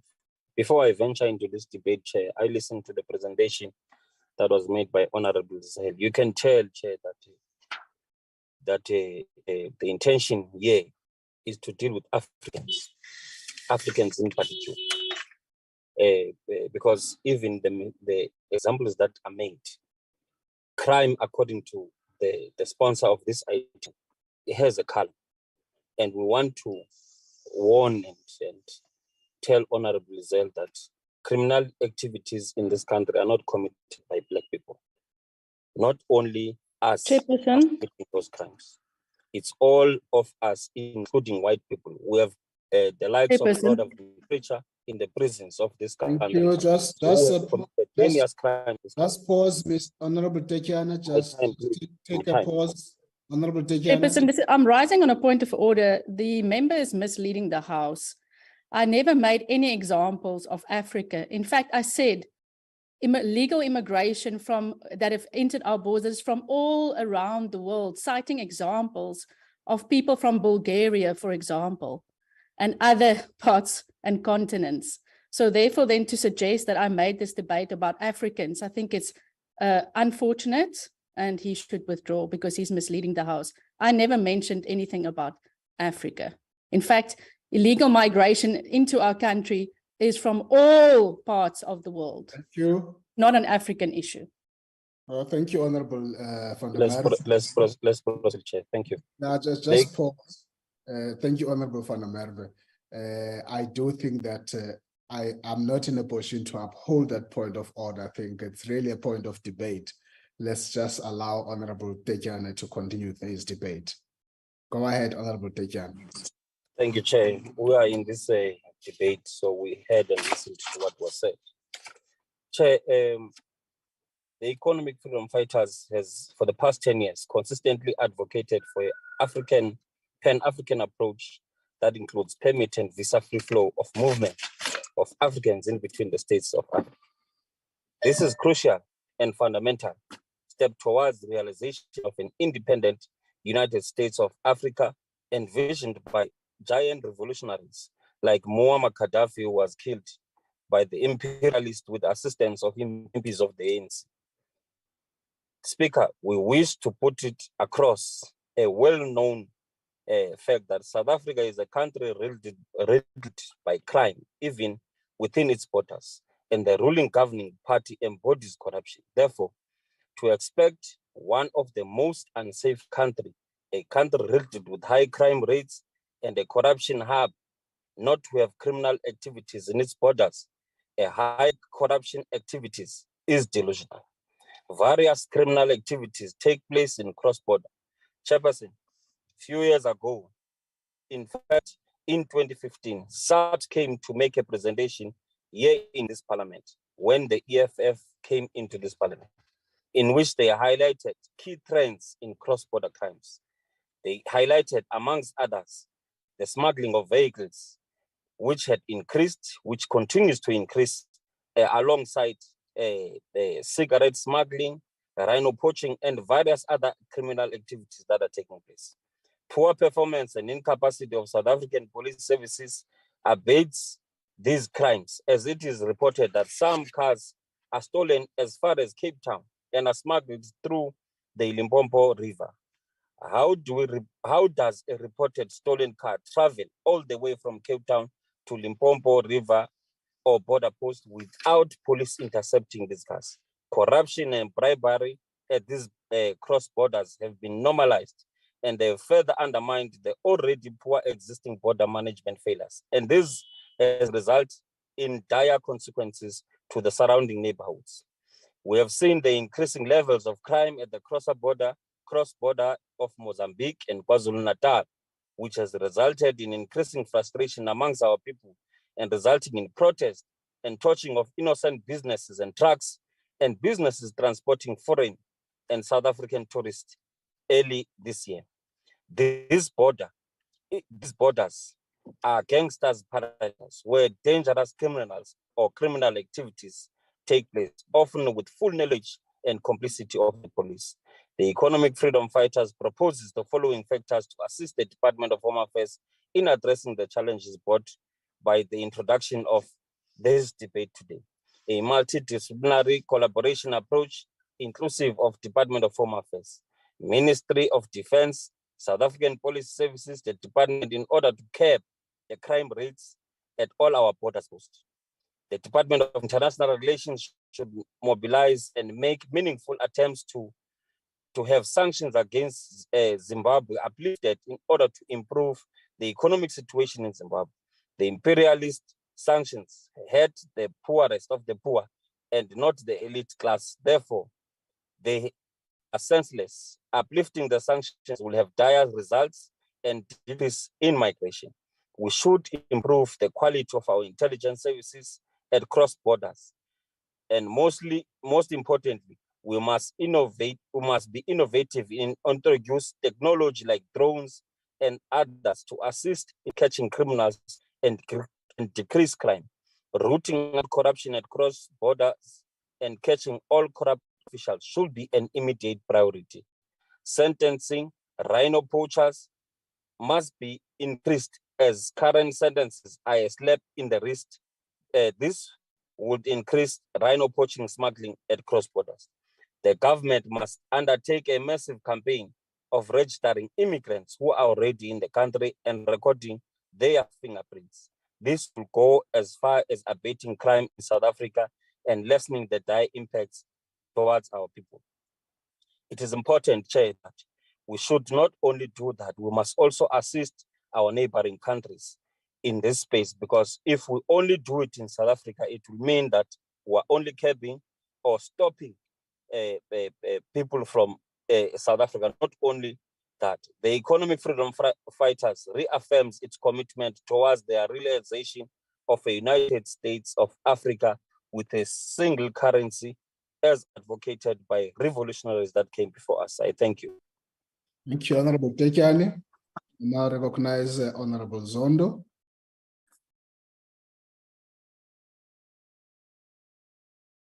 Honorable Zondo. Thanks, Chairperson. We cannot overemphasize the negative effect of failing immigration management by the state, which directly influence cross-border crime and subsequently compromise the safety and security of the state. Although cross-border crime and the issue spilling over the one country to other owing to our poor management border did not start in early 2000. This is when it started gaining attraction. The IFP raised to the government in various concern and responsibility the department that to live experience of our people who reside in the villages and townships of border of Mozambique, such as Mkanyawute district and surrounding districts. From time to time, the government has shown disinterest in facing the matter ahead on and addressing it. This has exposed to and forced the people of affected communities to attempt to resolve this matter themselves as subject of last result or rising from the frustration. Chairperson, ngicabanga ukuthi kufanele sibonge noma siguzele lapho kufanele khona. Umhlonishwa uminister ubheka icelo. Ngiyafisa ukusho ukuthi well done again. Uthumela i-task team lapha eMkhanyakude eManguza emva kokudutshulwa nokubulawa kukababa uJude. Kuningi bese kwenzekile. Kodwa kule task team ayithumele kukhona okuhle sikubonayo ekwenzayo. Futhi ngiyafisa ukumncenga nomcela ukuthi aphinde ayinikeze elinye ithuba ngaphezulu kwalo 6 months akade ayinikeze wona. Kodwa ke kahlaluka futhi ngicanda kwi-report yayo i-task team kuzovela ukuthi iy'moto zabantu bakithi ney'moto zethu zithathwa yiwo amaphoyisa ahlangene nazo igebengu ey'phinde y'hlale eMozambique. Futhi iwona enza isiqiniseko sokuthi lezi igangi azibanjwa uma ibanjiwe enza isiqiniseko sokuthi ziyaphuma ejele ngisho ngabe kuthiwa kufanele igwetshwe ngoba bayathinteka nawo lamaphoyisa. Lokhu kusekwenze umphakathi ozisulu zalubugebengu ziphumela obala zizilwele nazigebengu. Sikhumbula sibonile lapha kuphumana ko-radio nako-TV kushiya iy'moto zaseMozambique ngenxa yokuthi umphakathi ubusuphumela obala ukuthi awusakwazi ukuhlala sekuthathwa iy'moto emini ilanga libalele bathatha ngisho ama-ambulance behambe beyothatha beyongena emizini yabantu ungathi bazoletha iguli noma bazothatha iguli befike bengene bethatha iy'moto zabantu emini ilanga libalele. Ngiyafisa ukuthi-ke sikushayela ihlombe okwenzekile kodwa sicele futhi ukuthi intervention ayiqhubeke ngoba isibonile ukuthi amaphoyisa ngeke azasisize ngalutho singabantu abakhelene nomngcele. Akusikho ukuhlakanipha ukuza kule ndlu sizodefenda u-SAPS sidefenda lokhu amaqembu ezepolitiki kube ngathi lokhu esikhulumayo it's a political speech. Akusiyona i-political debate lena. Sikhuluma ngey'mpilo zabantu ey'dinga ukuthi njengathi thina njengama-servants abantu senze isiqiniseko ukuthi sithathe iy'nqumo ey'zokwenza ukuthi abantu bakithi behlale ngokuthula ey'ndaweni zabo. Uma kuthathwa lezi iy'moto kubulawa abantu, kudlwengulwa amakhosikazi abantu, kuphinde kudlwengulwe ngisho iy'ngane phambi kwabazali bazo. Lokho umhlonishwa ubheka icelo uyakwazi ngoba even ukhomishina waZulu-Natal abantu abazisulu zalokhu befikile emphakathini bafika babatshela bona ngqo emehlweni ngalezi zinto.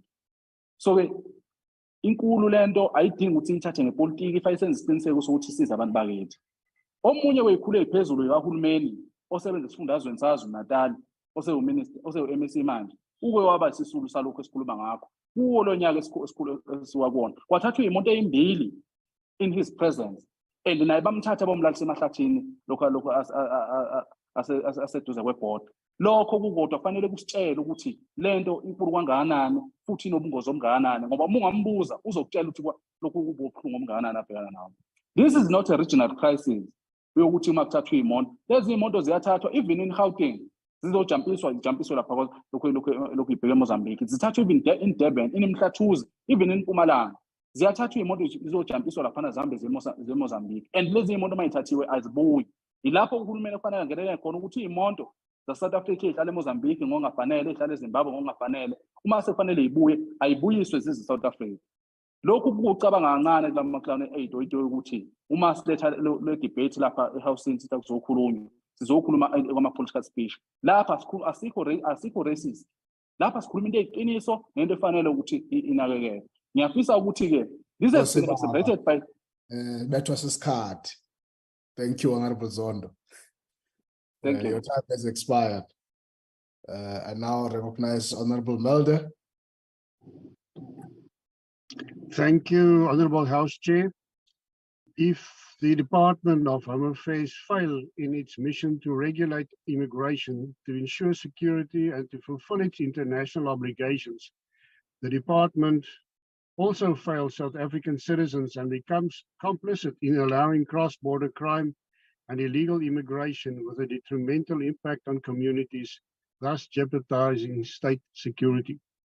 If we use the 8 borders of the Limpopo province with neighboring countries as example, the smuggling of vehicles across the Limpopo River has escalated in recent years, and national vehicle crime syndicates are operating within the South African-Zimbabwe borderline in Limpopo.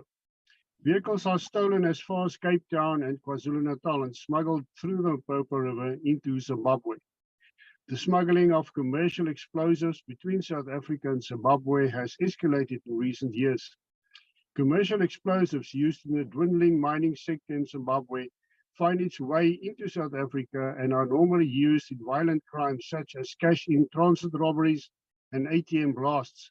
Chair, illegal immigration, movement of stolen goods, ordinary smuggling, drug smuggling, rustling, poaching, and the movement of terrorists and explosive and weapons are commonly observed at all the borders of South Africa and neighboring countries. The effect of migration in South Africa include increased stress on housing, political and social tension, increased costs, overcrowding, transmission of disease, and the marginalization of people. Not only does crime add a direct cost to the business through the loss of merchandise or money, but it also adds indirect costs. These include costs like security expenses, repairs needed after burglary, insurance costs, temporary business closure, and a loss of work hours. South Africa has, according to the Global Peace Index, been ranked as the 10th most safe place in the world. This index also estimates that violent crime consumes as much as 19% of the country's GDP. Voorzitter, die onvermoë en versuim van die Departement van Binnelandse Sake om Suid-Afrikaanse grense effektief te bewaak en onwettige migrasie en oorgrenssmokkelary van goedere te verhoed, val Suid-Afrika op 'n veel meer drastiese wyse as wat dit op die oog af lyk. Dit verdra korrupsie en oneffektiwiteit, dit bevorder wanorde en skep agteruitgang, dit teel aarde vir misdaad, dit minag die regte van Suid-Afrikaners en speel 'n fundamentele rol in die vordering van Suid-Afrika na 'n gevalle staat. Voorsitter, Suid-Afrika is in werklikheid reeds 'n gevalle staat wat weens swak beheer nie in staat is om sy grense te bewaak. Dankie, voorsitter. Dankie, Agbare. I now recognize Honorable Mulegwa. Thank you very much, Chairperson. The Freedom Charter is adopted in June 1955. 1955, the last clause read as follows, that there shall be peace, security, and friendship. South Africa shall be a fully independent state which respects the rights and sovereignty of all nations.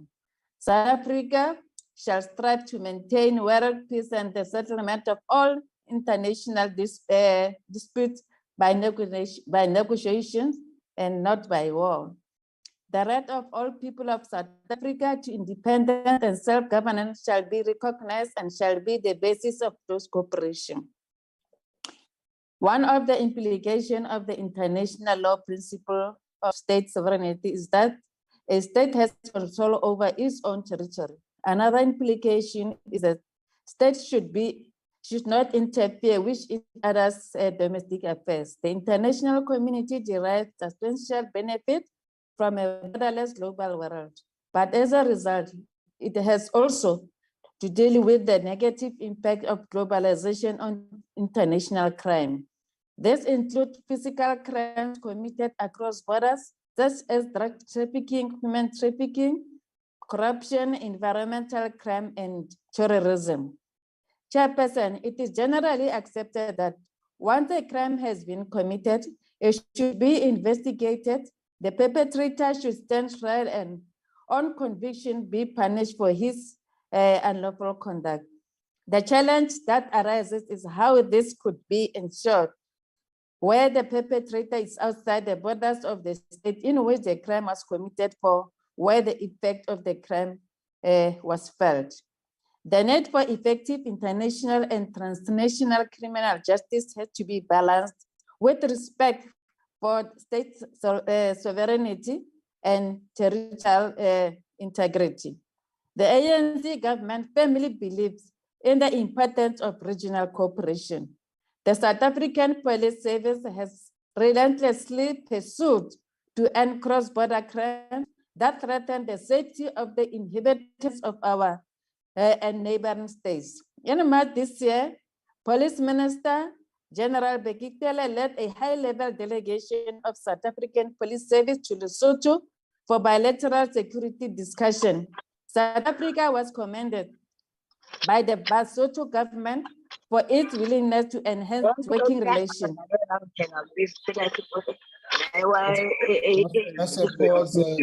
Just a pause, Honorable Molekwa. Sergeant at Arms and IT, please remove Honorable Hlengwa. Yes. Okay, thank you, Chairperson. As an effective immigration system is key in the fight against cross-border crime. As a strategy to prevent some of the cross-border crime, both countries have agreed to intensify information sharing and coordination between law enforcement agencies to identify shared threats whilst developing a database on persons of interest. Both states have also agreed to conduct joint policing operations that allow for better crime detection and infiltration of criminal gangs in pursuit of justice. This will, among other things, include the development of intelligence sharing agreement and establishment of intelligence sharing platform between South Africa and Lesotho. Chairperson, the National Commissioner also of SAP deployed a task team to Northern KZN to clamp down on cross-border crime between South Africa and Mozambique. This is registering commendable progress since the deployment 4 months ago. The South African Police Ministry and SAP's top management and its Mozambican counterparts are working together in a bid to disrupt and dismantle crime along the borderline, affecting both countries. Since its inception, the multidisciplinary teams has been intensifying operations to disrupt criminal groupings involved in organized crime affecting the areas. For an example, Chairperson, 51,750 persons as well as 27,663 vehicles have been searched. 40 cases are under investigation with 59 arrests, and 26 vehicles and 18 firearms have been recovered. Among these arrested is a notorious criminal who has been on the police radar on suspicion of hijacking Chivas and ADS. These vehicles will then be smuggled across the border of Mozambique. It has been reported that the accused is still in custody as we speak. So this must be commended also, Chairperson. Some of the success of regional cooperation include those that through Operation Corona between South Africa and Botswana. Our South African Defense Force soldiers recovered stolen vehicle worth of 23 million, confiscated DACA worth more than 4 million, and recovered 16 weapons. These are just a few examples of work done by the ANC-led government in the fight against cross-border crime. Coordination and alignment between South Africa and its neighbors to combat cross-border crime is critical for peace, security, and stability. We also welcome the investment made by the Ministry of Police to fund community policing forum as a necessary intervention in the fight against crime. While the general crime picture is worrying, we also welcome SAP's commitment of 70 million for community policing, which should give much needed energy to the policing. We should give much needed energy to the policing in collaboration between police and the communities in the fight against crime. A societal approach to this crime fighting is the only solution to South African rampant crime problem. Operations such as Okayamalau in Gauteng have yielded great success. This operation allows for an analysis of crime patterns. Because of effectiveness, it has contributed to the inception of Operation Chanela. South African Police Service continue to implement the department's 5-pillar approach in the resolve to reduce the volume of crime in our communities. Operation Chanela will also will see all provincial commissioners and see management from each province leading and taking part in weekly density crime prevention and combating operation. It is not true that the government is doing nothing to fight against crime. The ANC government will always be committed in creating a safer and stable environment for the community and South Africa as a whole. For us to win this fight against crime and corruption, we all need to play our part. Thank you very much, Chairperson. And now recognize that Honorable Reverend Merwe. Thank you, Honorable Chairperson.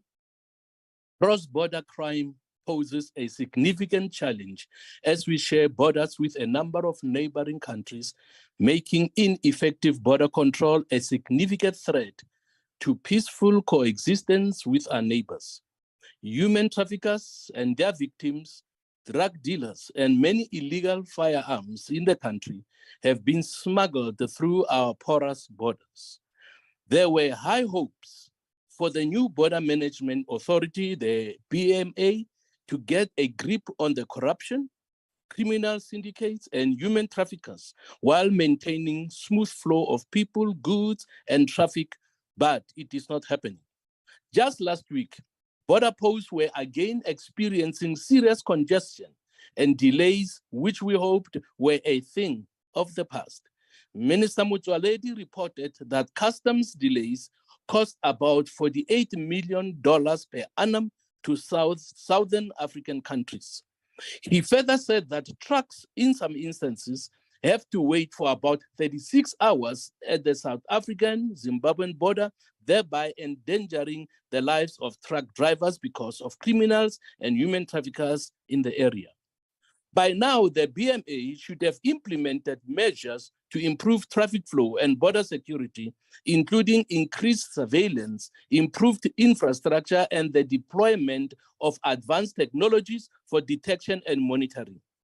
The ACDP is very concerned and wants to know why Home Affairs has not accepted the offer made by the Road Freight Association to assist the Border Management Agency to get freight moving swiftly and efficiently across borders.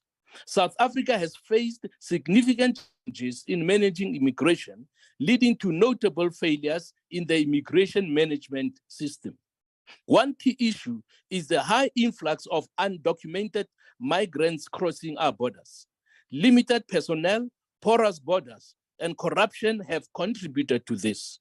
Home Affairs frequently leaves tens of thousands of documented Zimbabweans hanging while waiting for visa extensions until the last minute, which the ACDP finds cruel and inefficient.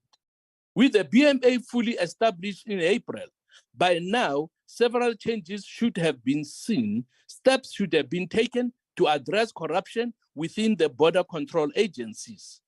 Implementing rigorous anti-corruption measures, promoting transparency, and establishing mechanisms for reporting and investigating corruption cases are crucial for ensuring integrity and effectiveness within the BMA. It is heartening, however, that border guards have already recorded a number of successes since being deployed to safeguard South Africa's borders, including recovering stolen vehicles and seizing drugs and guns. Yet, when it comes to human trafficking, it will take international cooperation and a comprehensive approach to stem this heinous crime. It requires law enforcement, victim support, and public awareness campaigns to fight and win this battle. It is good to hear that the BMA is forging relationships with farmers in the Lesotho border areas to address stock theft by Lesotho syndicates. This leads not only to financial losses for the farmers, but impacts on South African trade and community relations. When fully established. Thank you, Honorable Merwe. Ari Kwelemo on that good note. The time has expired. Thank you very much. Thank you. I now recognize Honorable Mutapo. Thank you, Honorable Chairperson, honorable members, and fellow South Africans. Dumelang.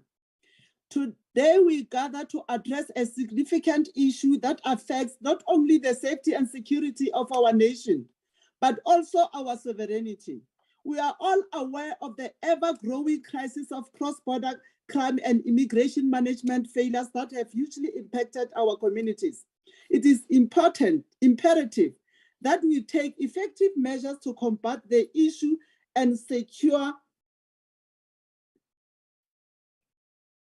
our borders to guarantee our sovereignty.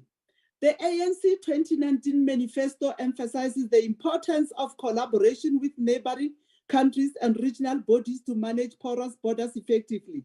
In a bid to address the porousness of borders, the manifesto states, open quote, we will strengthen cooperation with our neighboring countries, ensure the implementation of bilateral and regional agreements, and actively participate in regional initiatives designed to address common security challenges, close quote. This quote demonstrates the ANC's recognition that border management requires cooperative efforts and regional strategies to effectively combat transnational threats.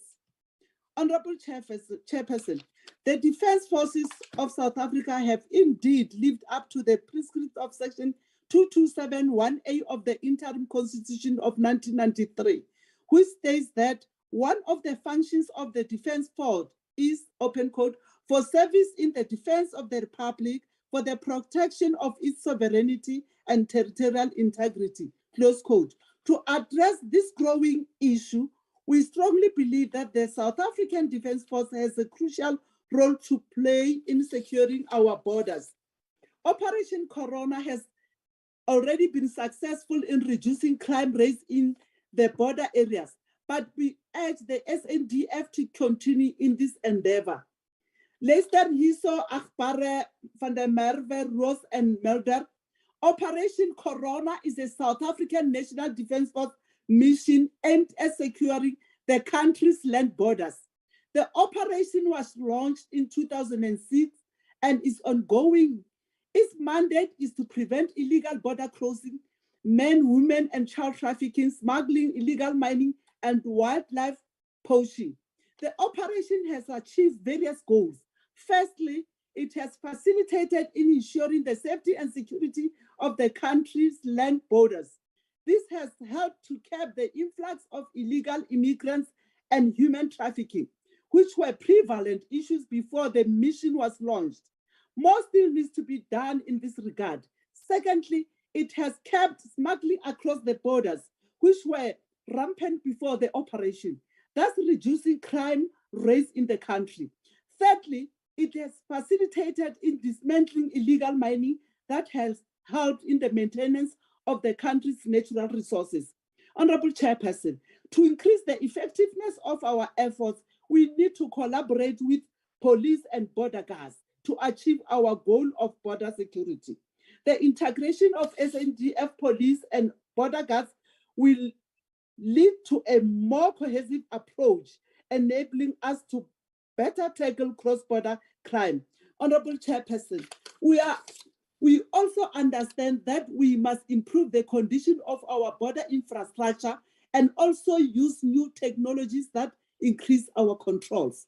This includes increasing the number of border posts, providing funds for repair and maintenance of our border walls, and increasing the personnel deployed in these areas. Effective border security measures must involve both the physical security of the border and the ability to detect and apprehend criminals. Honorable Chair, as a government, we must embrace technology and its crucial role in border security. The use of defense technology, including drones, CCTV cameras, and radar system, will aid in our efforts to reduce the number of illegal border crossings and detect and prevent criminal activities. In conclusion, Honorable Chairperson, honorable members, we must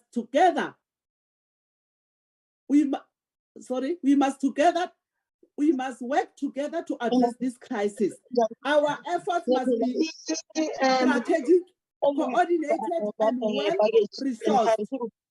We must secure our borders to guarantee our sovereignty and safeguard the safety and security of our nation. May we call on all members of parliament to support this critical initiative and work together to make South Africa a safer place. Thank you. Okay, I was going to assist you, but thank you, Honorable Mutabo. I was attending to something. Are you finished with your speech? Yes, I'm done, Honorable Chairperson.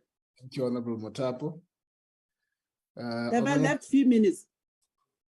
If you have left few minutes, it will go to the next member. Okay, thank you. Thank you. Thank you. Honorable Jafta. Oh, I see you don't have a member left. Honorable Jafta. Ayo.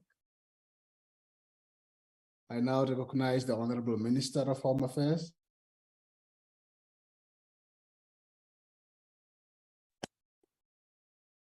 The Honorable Minister. Thank you, Honorable Chairperson, and thank you, honorable members.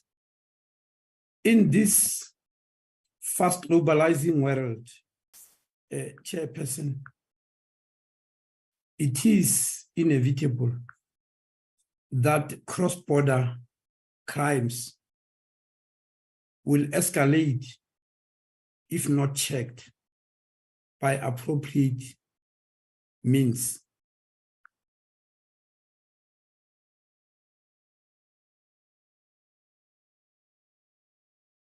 There are four main factors that contribute to cross-border crime around the whole world. These are corruption, rapid migration, which is now a global phenomenon, weak cross-border systems, and of course, porous borders. We know that all these four factors apply to our region in general, and our country, South Africa in particular. Cross-border crimes can be smuggling, vehicles, which has been mentioned a lot in this debate, cigarettes, many of whom have been stopped along the Limpopo, I mean the border between South Africa and Zimbabwe in particular. This can be about explosions, drugs, counterfeit goods, and more worrying, it can even be smuggling of people, women and children specifically. But there is also poaching, denying the country of its natural resources. It may also be the issues of illegal migration that has given birth to things like zama-zamas, stock theft, and many other misdemeanors. With our 4,766 kilometers of land border with 6 countries, South Africa is a prime target for cross-border criminal activities. It is for these reasons that more than a decade ago, NICOC, the National Intelligence Coordinating Committee, being the structure that coordinates intelligence in our country, identify the dangers of unguided borders as the main factor that is contributing to this issue of cross-border crimes. Hence, it recommended the establishment of a new structure to perform this important function. This led to the birth of the Border Management Authority, the BMA. It is a great pity that it took about a decade for Parliament to enact and finalize a legislation to establish the Border Management Authority. Be that as it may, it is pleasing that from the 1st of April 2023, the Border Management Authority became an autonomous Schedule 3A public entity. Since then, 1,664 staff members from 4 government departments were integrated into this autonomous authority. The 4 departments which were integrated consist of Port Health from the Department of Home Affairs, Port Immigration from the Department of Home Affairs, which is dealing with border access. It also consists of Port Health from the National Department of Health, which deals with major health issues across the border. It also consists of biosecurity and CITES, the Convention on International Trade with Endangered Species, so that we do not violate CITES laws, which are international. This is from the Department of Forestry, Fisheries and Environment. Also agriculture in terms of biosecurity function from Agriculture, Land Reform and Rural Development. This has been successfully integrated. In addition, 221 border guards were deployed at 8 of the 10 segments of our country's vulnerable parts of the borderline from the 14th of July 2022. 40 of them were deployed to Beitbridge to deal with illegal migration and movement of illicit goods, 22 to Griondo in the Kruger National Park to deal with cross-border poaching, 39 to Libombo border post with Mozambique to deal with smuggling, and 33 to Oshhoek with Eswatini to deal with stock theft. Another 33 to the northern borders of KwaZulu-Natal and Kosi Bay to deal with smuggling of vehicles into Mozambique, which has been mentioned extensively in this debate today. 33 were deployed to Maseru Bridge and Fixback, ports of entry with Lesotho, to address illegal migration. Then the last 21, which have just been added, were deployed to the KwaZulu-Natal and Lesotho borderline and Eastern Cape and Lesotho borderlines to deal with stock theft.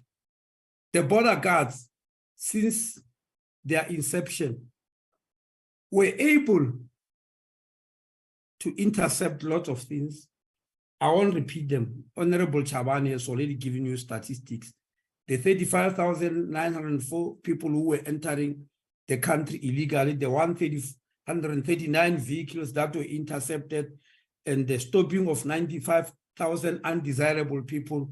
The list can go on and on and on and on. But to increase these important activities, 400 extra border guards are now being recruited and will soon take their positions on the borderline and our border post. Despite these successes, we still need more financial resources and modern technology in the form of drones, gamma rays technology, and others which are used successfully in other destinations around the world. We are happy to announce that in July, we'll be calling for requests for proposals to massively upgrade the infrastructure in the 6 busiest ports of entry. This will be at Beitbridge with Zimbabwe, Libombo with Mozambique, Oshhoek with Eswatini, Maseru Bridge with Lesotho, Fixback with Lesotho, and Kopfontein with Botswana. Chairperson, I picked up a bit of panic from our detractors in this debate today when we announced this issue of one-stop border post process. I don't blame those who are panicking and trying to rubbish the one-stop border post and this initiative even before it starts. It is going to be a massive project, which, of course, in which the state and the private sector will collaborate in a way unseen before at the youth scale to upgrade our borders. So of course it is natural that it will scare off official opposition parties such that they try to rubbish it.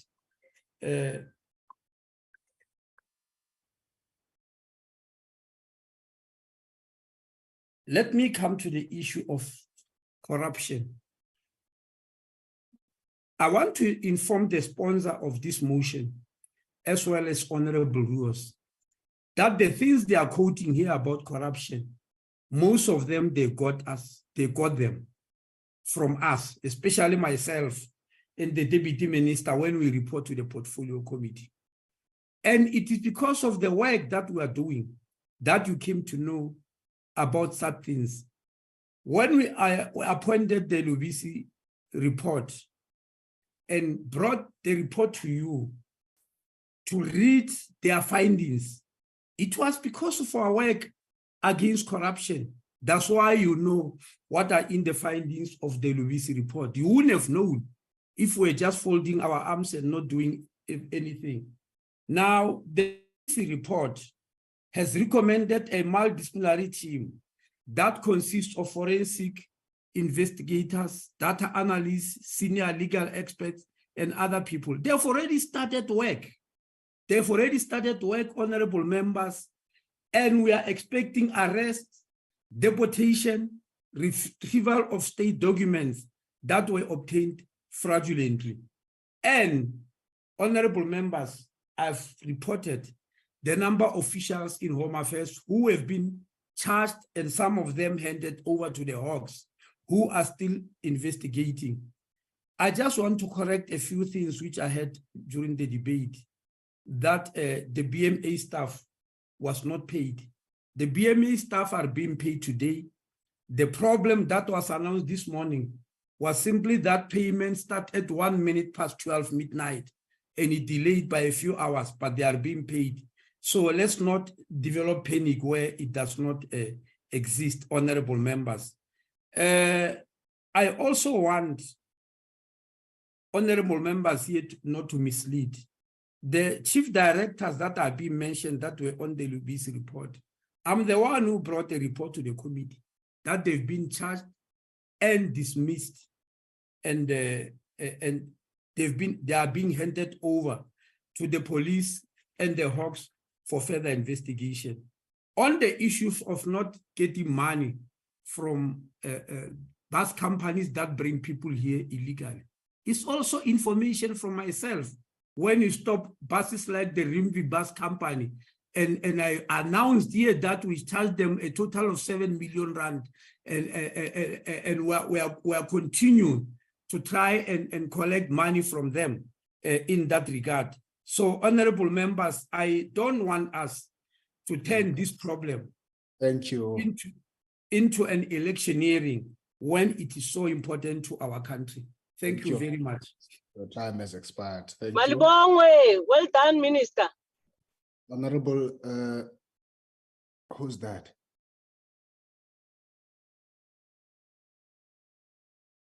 Anonymous, Chair. Honorable van der Merwe, just before you come to the platform, in addition to the ruling I made, I think just to say that you have an opportunity to respond to the issues in your time that you have. If still not happy, I would want to invite you to utilize Rule 91, which you would interact with the speaker for a further opportunity, even in their house, to clarify the matter. If you think your 2 minutes would not help you to clarify the matter. Over to you. You are muted. You are muted. You are muted. Oh, thank you. Okay, thank you. Just pause, Honorable Van der Merwe. Pause, Honorable Van der Merwe. Honorable Tekana. We need to be consistent, Chairperson. You removed Honorable Noluchungu for a minor disruption. I think what has just happened is a disruption. So if you removed Honorable Noluchungu, why are you not removing the person who just entered here out of nowhere? Why we should be constant? Thank you, Honorable Tetiana. Your point is taken. Just as when Honorable You removed her. No, honestly, she was not even talking to us here. Thank you, Honorable Tetiana. I've heard your point. And to just indicate my consistency, as Honorable Mutapo was concluding, there was a similar issue done by Honorable Mhlongo, and I needed to apply my mind, perhaps to show that it would have been a mistake doing that. It's not deliberate. So I apply. I'm still consistent on the issues. Thank you, Honorable Van der Merwe. Thank you very much, Chairperson. And of course, we will take your guidance and advice. And I would really like to thank everyone that participated in today's debate. In fact, I also want to really thank the Minister for taking the time to be with us today. I do think we share a lot of concerns, and I think we all agree that this is not an electioneering issue. It's an issue that affects South Africans, and we have to do better. And I also want to thank Honorable Ruiz for his constructive inputs. But let me also deal with the Honorable Tetiana. The Honorable Tetiana unfortunately derailed his own misguided accusations against me when he went on to agree with everything I said. In fact, it was like he was reading my speech. But also, Honorable Tetiana is new. And let me just tell Honorable Tetiana that I'm a very proud IFP MP, and I have been so for more than a decade. And when we come here to this parliament, we fight for communities, and we fight for them regardless of their race. And today we brought this issue to Parliament because it's something that is close to the IFP's heart, and our constituencies are suffering. Women and children are facing war daily. They are being raped, they are being trafficked, they are being dragged and killed.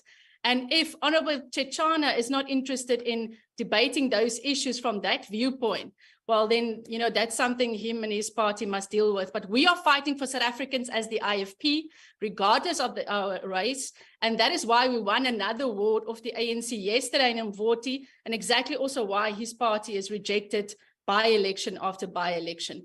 But I think the crux of the matter today is we all agree that we must stem illegal migration as it has created a national crisis. And let me also remind us of the cost of illegal migration and the failures to manage migration. If our physical borders are standing open, SARS estimates that the illicit trade in counterfeit goods are costing our economy 100 billion each year. And in terms of tax losses, that's 250 million per year. And yes, we are putting our hope in the Border Management Authority, but as I said, it's not been given the billions it requires to become fully operational. Without the physical infrastructure of the borders, we are setting the BMA up for failure. And so, yes, we want to partner with the Minister to fix these problems, but we must admit that we are failing our communities who are left defenseless against heavily armed and brazen criminals at our borders, on our farms, in gangster-ridden communities, and in every street corner of our country. And we need to do better. We need a government that enforces our laws, protects South Africans, puts South Africans first. It is time to rebuild South Africa, and the IFP stands ready to lead that fight. Thank you very much, Chairperson. I appreciate your time. Thank you, Honorable Van der Merwe. Honorable that concludes and the business of this plenary session. We are done. We are done. Thank you. The mini-plenary rises. Right.